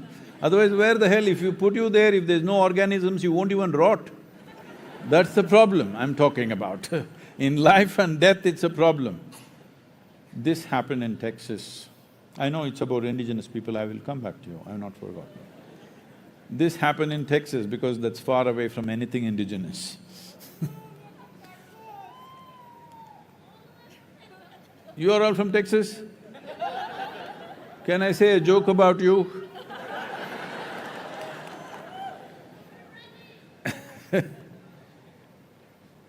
So, there was a couple in Texas, young couple, and they had a dream. They want to go to the Holy Land, to Jerusalem. They wanted to go to Holy Land, but they got married, so honeymoon happened and they couldn't go. Then one child happened, they could not go because the child was young and child was toddler, da-da-da. Then 1, 2, 3, 4, 5 happened. Then children went to school, so they could not go. Then children graduated, so they could not go. Then children went to college, so they could not go. Then, like all of you have been to Kailash, postponing, right? Just like that. So, then children got married, they could not go. Then grandchildren came, they were so cute, so they could not go. Then finally, when they were over 75 years of age, they got an opportunity to go to the Holy Land. They went to Jerusalem. And they were completely overwhelmed because they've been looking forward to this for so many years. Jerusalem is a place where every cobblestone bleeds history, all kinds of stories are there. So they walked in that street where Jesus is supposed to have walked. They walked they went to the place where he's supposed to have walked upon water. They were completely overwhelmed. But unfortunately, the lady had a heart attack and she died. That happens, you know. Then the man was preparing to take her body back to Texas. Then the local people came and they said, see, your wife has done the right thing. She came to Holy Land and she died. This is the best thing a religious person can do. You don't bother about taking her back because first of all, carrying the body back to Texas costs $18,000 on the airplane, plus local charges there, it's all too much. Because you're so distressed, over 40 years of marriage and you've lost your wife, so we will do all the rituals for you, just for you. Very high discount, $16,000, let's do it. The man thought about it and then he said, no, I will take her back to Texas. Then they said, see, you're not able to think straight, you know, you lost your wife and you're distressed, we understand. So we'll give you a super discount, $12,000, let's do it. You know, this is a haggling place. The man thought about it and he said, no, I will take her back to Texas. Then they said, why? See, oh, we can understand how distressed you are, you know. Having lost your wife for 40–45 years, it must be really… you can't even think straight, it's all right.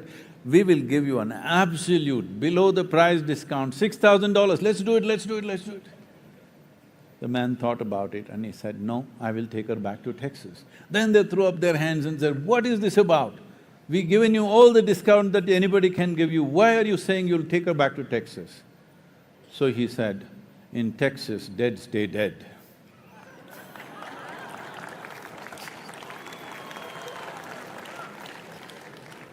So, everything goes back into soil, into the topsoil, unless your friends fear that you may raise from the dead and bury you real deep, all right?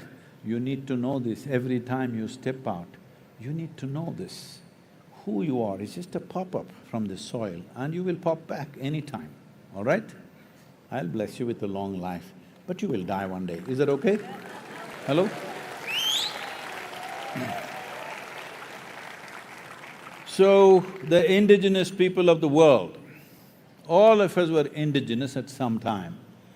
We have all been whatever, and today we consider ourselves as citizens of a modern nation or a city or whatever.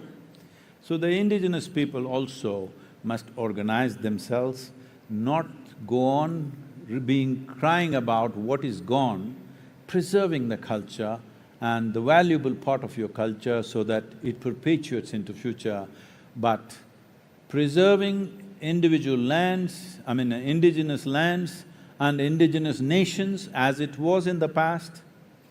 I am not saying it should not be done, I am not against it, but it will not be done.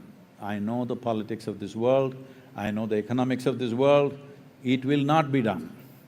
So the best thing is to organize yourself in such a way, culturally, you maintain that richness and bring that… See, right now indigenous populations in the world have taken this, people are appropriating our culture. When I was in the Native American nations, everybody is saying they're appropriating our culture, they're taking our clothing, our jewelry, our this. I said, what is the problem? I want everybody to appropriate my Indian culture. If everybody wears Indian clothes, speaks Indian languages in the world, what is my problem? Let them appropriate it. I'm saying you can either call it appropriation or you can call it that you have converted them to your culture, isn't it? It's time we do this because the only way you can preserve anything is that there should be no need to preserve it, it must be a living culture. If you don't make it a living culture, preservation will naturally push you to archives, museums. You should not… indigenous people should not go into museums. Your culture, your traditions, your clothing, your jewelry and many arts and crafts must live in common societies. Otherwise, it will not live for very long. You can protect it for some time, but beyond that you cannot protect it.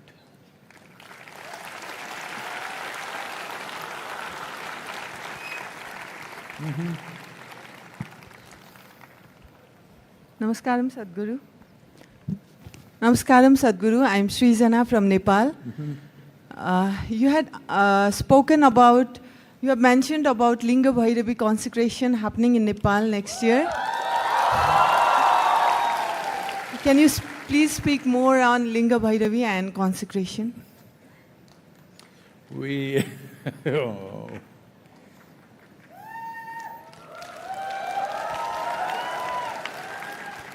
This is a vested interest question. Women want to become goddesses, what to do? Not just in their homes, in the very nation they want to become goddesses.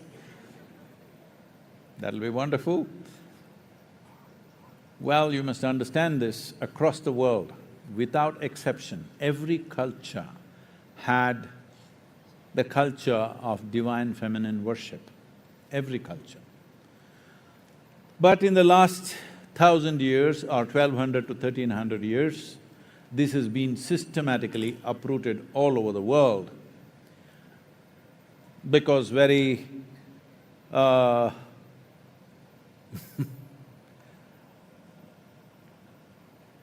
you know I'm not against the men, I'm a man, all right?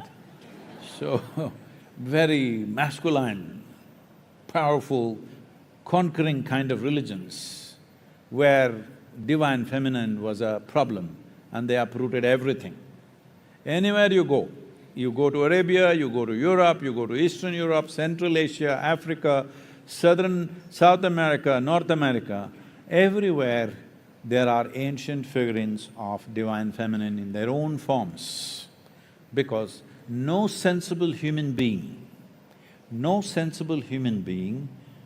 who makes an image of God in the form of a human being can completely eliminate the female. Hello? What were they born to, I don't know. But unfortunately that's happened. God means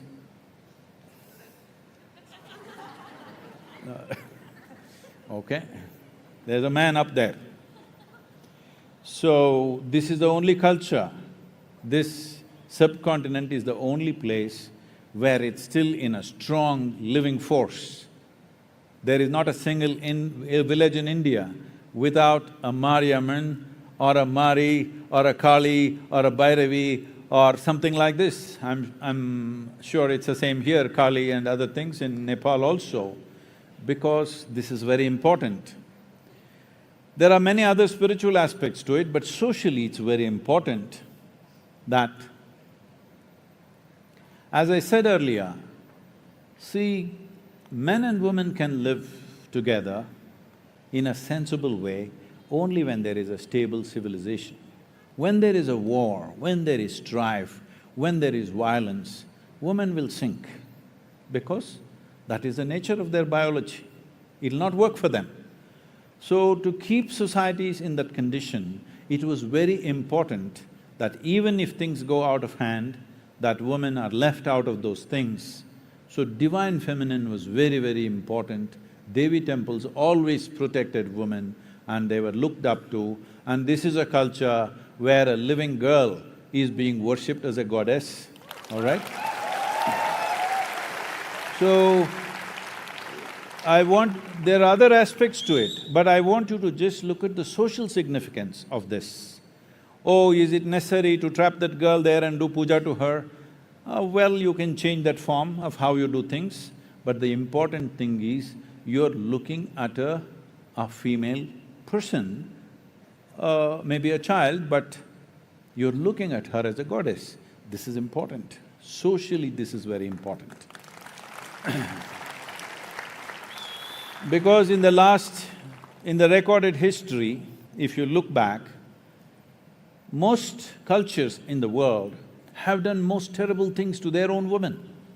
The women that you have to live with, you do terrible things to them. I don't know how you manage to live with them after that. How do you do that?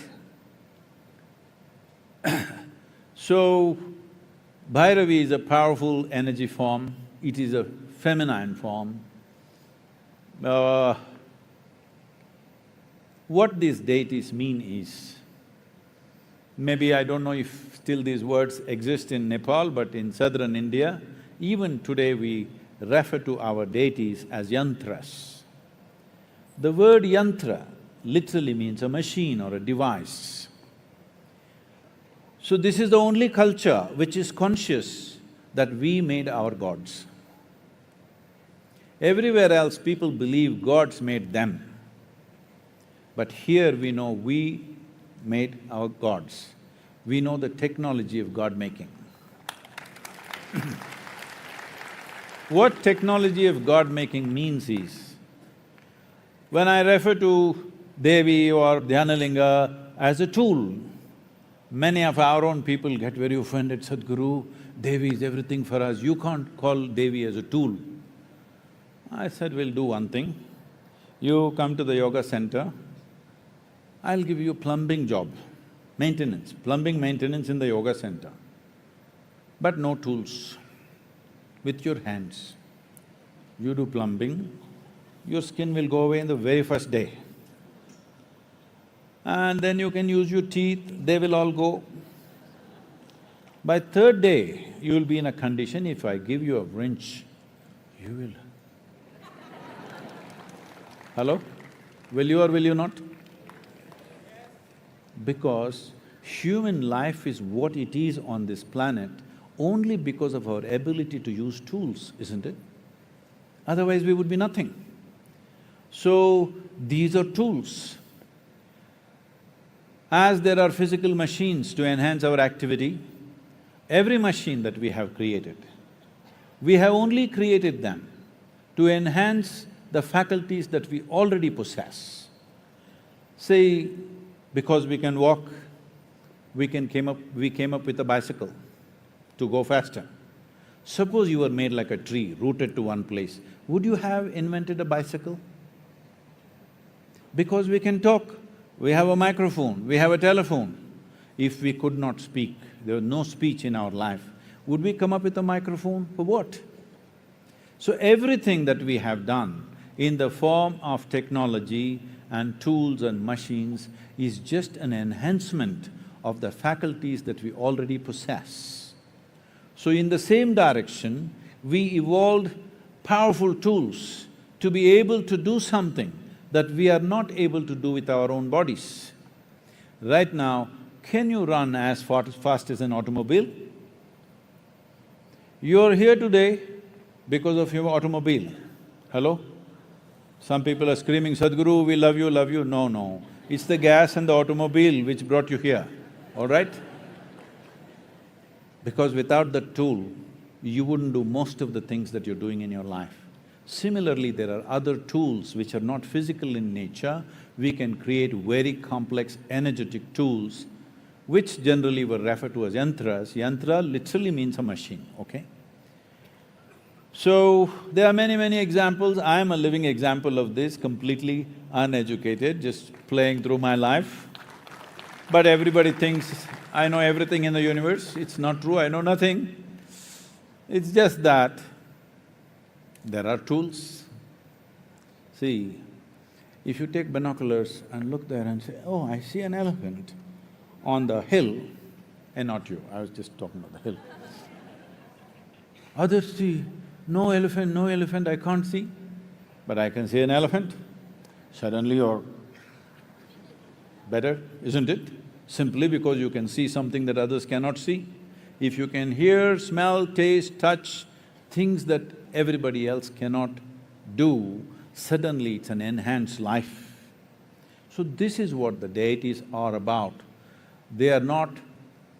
This is a culture, this is a godless culture, this is a very dangerous thing to tell you, but I want you to understand this is a godless culture. All the people that you worship are people who one time walked this geography. They went through trials and tribulations that all of you are going through and much more drama than you can imagine in your life. But no matter what drama happened, they remained above it. The freedom that they exhibited from all the drama that's happening around them, for that we bow down, because the only value we had in this culture is mukti or moksha, which means liberation and freedom. Freedom is the highest value. We are not planning to go to heaven. We want to become free from heaven also. Hello? That is the basis of this culture. So, Linga Bhairavi is a powerful feminine form that many who have been touched by her will vouch, oh, Sadhguru is nothing, Bhairavi is everything. So, I'm glad it's like that, because if you create something which is larger than yourself, that is the best thing you can do. And because these are… See, a human being can't just fly off like this. Somebody builds an airplane, suddenly you think now to buy a ticket and go, you're not understanding the whole thing. You don't know what it takes to make an aluminum can to fly. Hello? It's just an aluminum can. But it flies and takes you from nation to nation all over the world. So that's not a small thing. Only because that device is built, suddenly such a thing is possible, isn't it? Similarly this, but there have been many examples who have touched profound layers of knowing, profound sense of knowledge, profound and incredible capabilities in their life, simply because they found an energetic tool like this. One great example that everybody knows about today is Ramanujam. You heard of Ramanujam, the mathematician? So, he comes from Tamil Nadu and just barely educated, and he became famous because he went to England. You have to get endorsement from there, otherwise they would have burnt his books probably. So he sat down and started pouring out mathematics, simply. Math started pouring out of him. Even he could not explain some of the things, but nobody could find fault with it because it was all progressing the way it should. What he created in 1910, that is a little over a century ago, the formulas that he wrote, today they are saying they are describing the structure of the black holes, they're defining the black holes. The way science progresses normally is first a concept, then a theory, then a law, then mathematics. But here, in 1910, there was no concept of a black hole, but he created mathematics for a black hole. Still there is a lot, books and books of Ramanujan's mathematics that nobody has figured out what it is trying to say. When they asked him, he suffered from tuberculosis when he was in London because of the horrible treatment that he got there, and he was sitting literally on his deathbed and simply pouring out mathematics. They asked him, where does this come from? From where are you writing all this? He said, my Devi bleeds mathematics.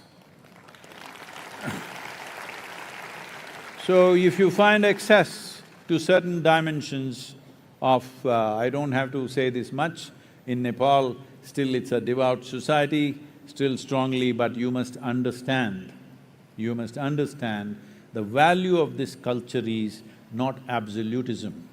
The value of this culture is seeking. We are not ever… there are no commandments in this culture. It is a constant seeking, constant debate about everything. Even if so-called divine entities came down, all they got was a debate from us. They could not give us a commandment.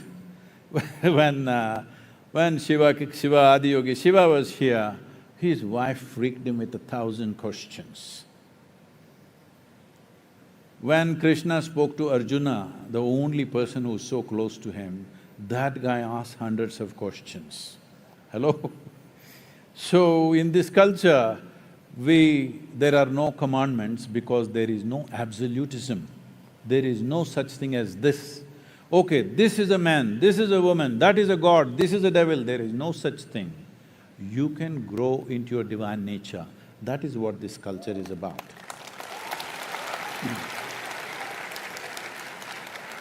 If you transcend the limitations which rule a basic human being, then people start looking at you as a divine possibility.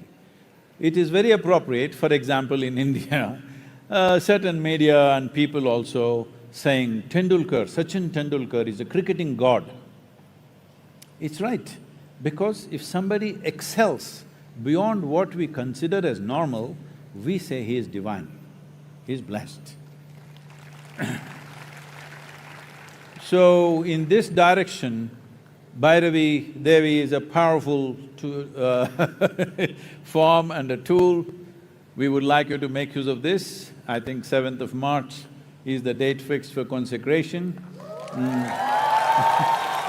Because the temple premises was a wonderful lady here. It was her home, she gave away her home for Devi, and temple is going to come there. Because the temple premises is small, we will have another Devi celebration somewhere else for a larger group of people, because too many people won't fit in there. Somewhere around the same day, maybe 7th or 8th or whatever, we'll fix the dates. So please make use of it. I want you to approach the divine as… no. I want you to approach the divine as not something that descended from heaven, but as a ladder that you can climb up to.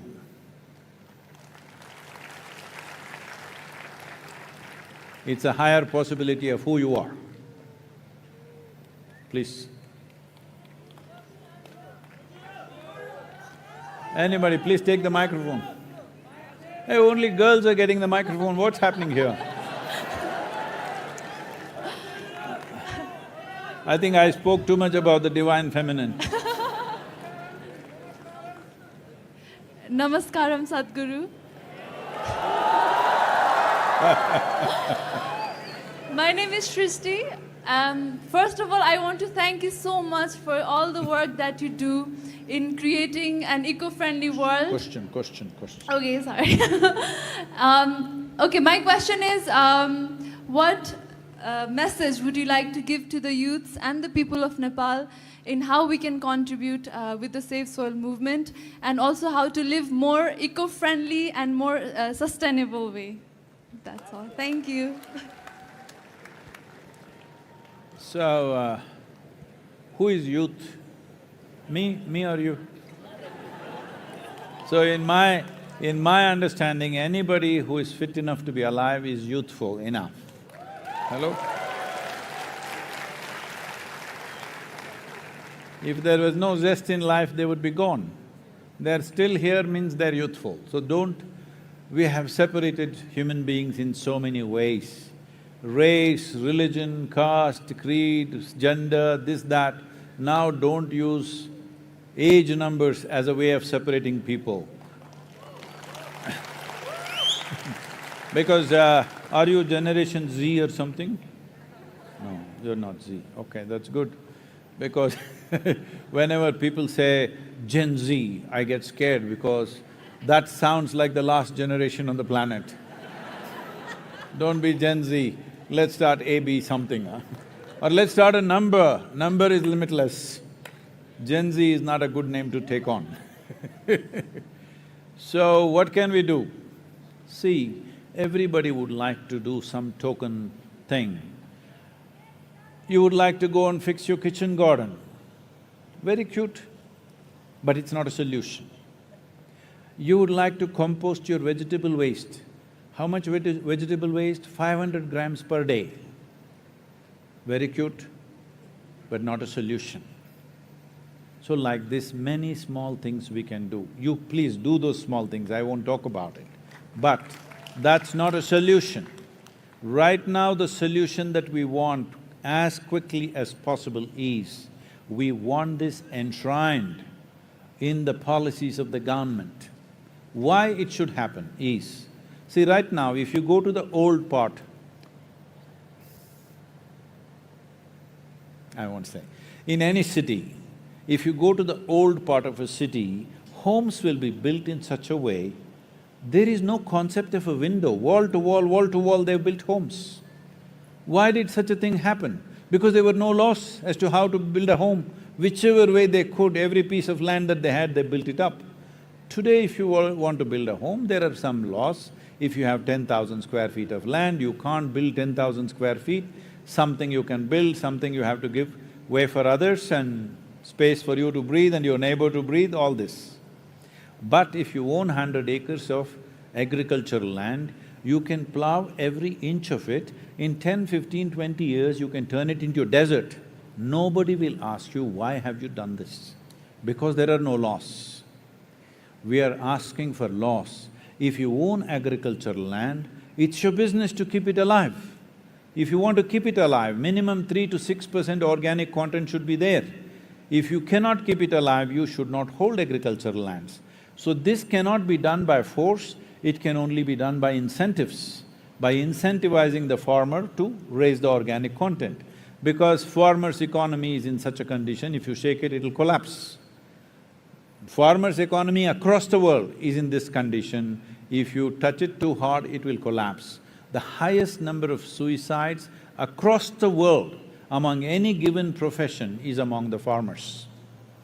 So if this has to change, they need to be incentivized to raise this. So right now, you can do whatever little things you want to do, but don't make big fuss about you composting a little bit of vegetable waste or fixing your kitchen garden or you switched off the lights when you don't need it. All this is great, you do it, but it will not be a solution till there is a proper government policy to protect the agricultural lands on this planet. So right now the important thing is to keep your voice up.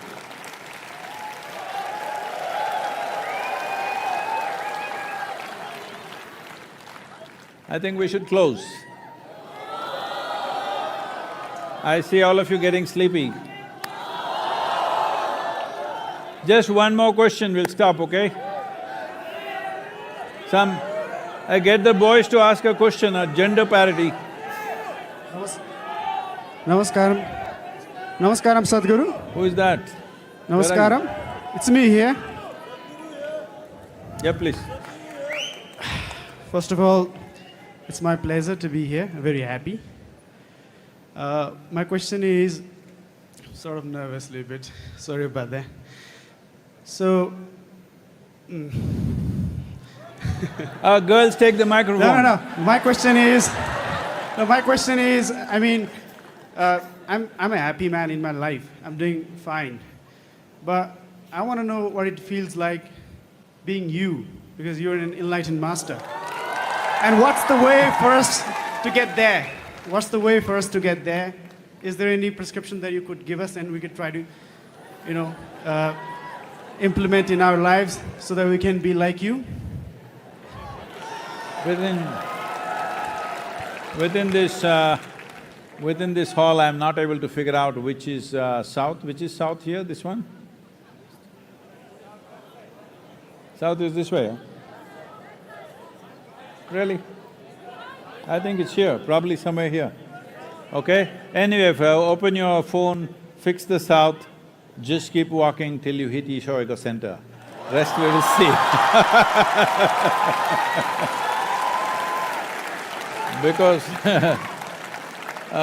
Because these are big things you're saying, you want to be enlightened, then we want to see how committed you are, first of all.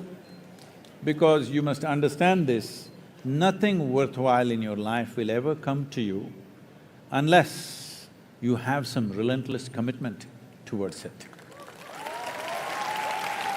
Whether it is education, business, politics, spirituality, whatever, if you don't have a relentless sense of commitment to it, it's not going to happen.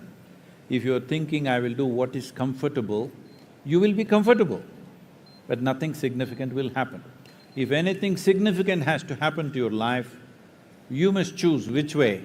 Right now, because you said what you said, I'm saying south is the way for you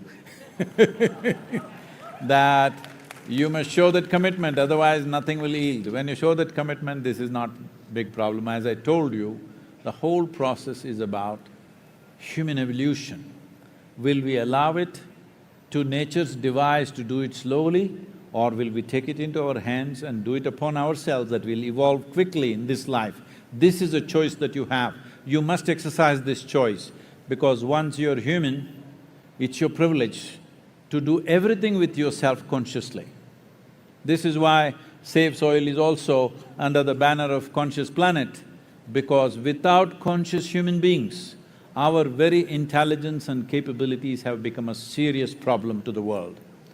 Right now, what human beings are suffering is just their own intelligence. If you take away half their brain, everybody will sit peacefully. Yes, what are they suffering? They call it stress, anxiety, this one, that one. It seems there are 72 different varieties of psychological ailments. I was talking to some top psychiatrists from United Kingdom, and they said there are 72 varieties. I said, really, 72 ways of going mad? How's this? Then they were explaining what are they, and one of them really struck a chord with me. It seems one of the psychiatric problems is compulsive nose-picking. I don't think Nepalese can do very good job with nose-picking. You know, Indians have a little bigger thing to poke till a point where it's bleeding, they keep on picking, they can't stop it. So I'm saying, you can make anything into your problem in your life, or you can make everything a solution in your life. This is a choice that we have. So, whatever kind of suffering you're having, I want you to understand the basis of your suffering is you do not know how to hold your own intelligence. You're poking yourself all the time. If you had half the brain, if you had the brain of an earthworm, at least you would be eco-friendly. Now this big brain, we should be a solution for every life, but unfortunately we become a problem for every life, including our own. This is because your education systems are always talking about how to conquer the world. How to take charge of this one? There is nothing about it. There's simply nothing about it. If you don't take charge of your own faculties, if your own faculties start working against you, can you ever be well, I'm asking you? If your thought, your emotion… let's look at it this way. Let's say suddenly these two fingers start poking your eyeballs. What to do? If you have a friend beside you, if you have somebody who cares for you, they will hold your hand and say, don't poke your eyeballs. But if it becomes uncontrollable, they will tie it with a rope to the chair in which you're sitting. If it still doesn't work, they'll take you to your doctor and do something else. Still doesn't work, they may have your hand amputated just to save you. Hello? But this is exactly what you're doing right now. The sharpness of your intelligence is what is poking you all the time. So, I'll ask you a simple question. Do you want your intelligence to be sharp or dull? See, if you have a sharp knife in your hand, you must know how to hold it. If you are like this, intestines will come out, hello? If you hold something very sharp in your hand, you must know how to hold it, isn't it? If you're not conscious, this knife becomes very dangerous. That's all that's happened to human beings. Your own intelligence has become a curse. Intelligence, is it a problem or is it the only solution we have? It is the only solution we have, but we turn the only solution into a problem because we are not conscious. Without creating a conscious human being, there is no conscious planet. Without creating a conscious planet, there is no solution for anything because we are capable of making everything into a problem. So let's create a conscious planet, let's make it happen. Thank you very much. There is a Save Soil anthem.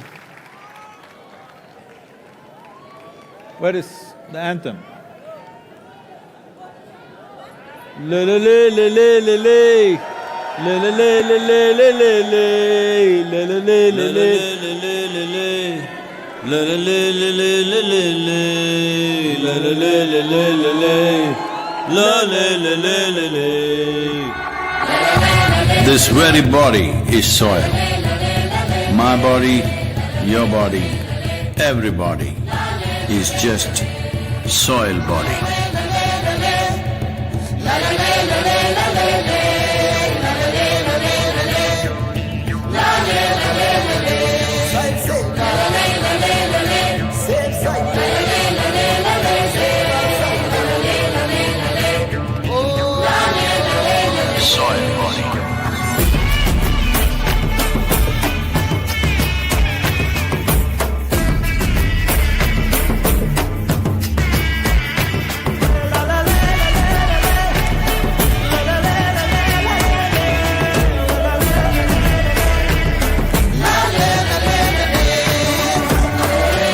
The magic of soil is it turns death into life.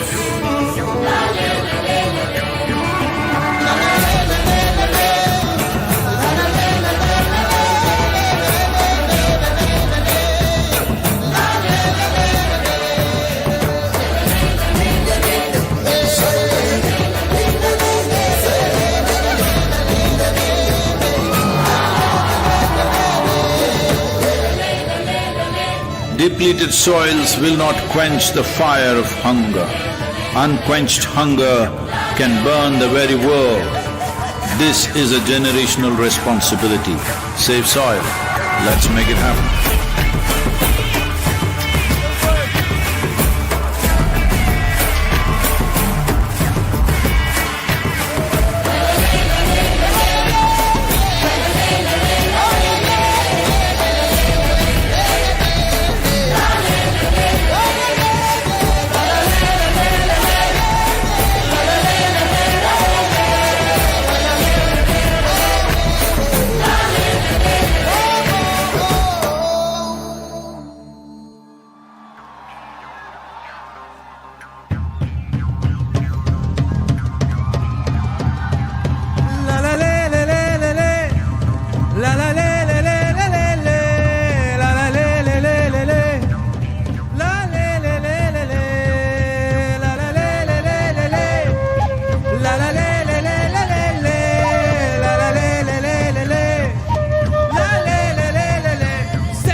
Hello. Can you hear me? Hello? Yeah. Looking at… Wait. Looking at… Just 1 second, please. Just 1 second. Hello. Shh. 1 second, man. Hello. Shh.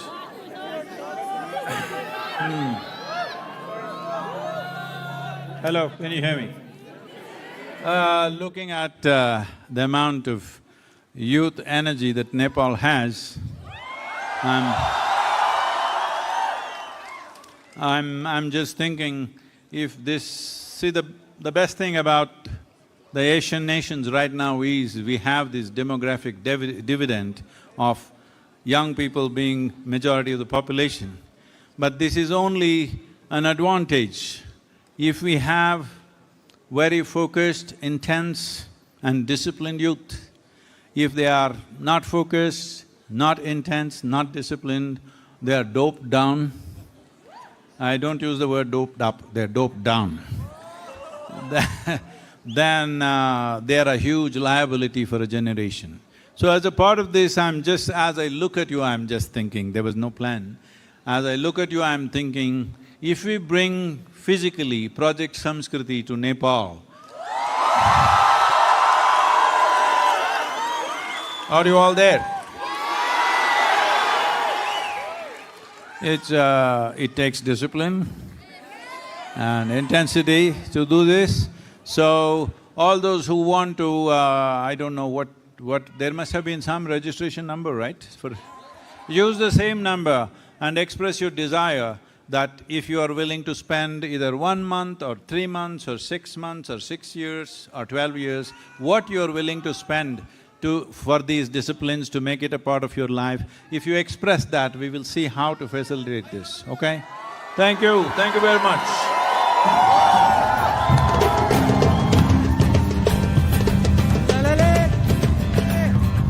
La la la la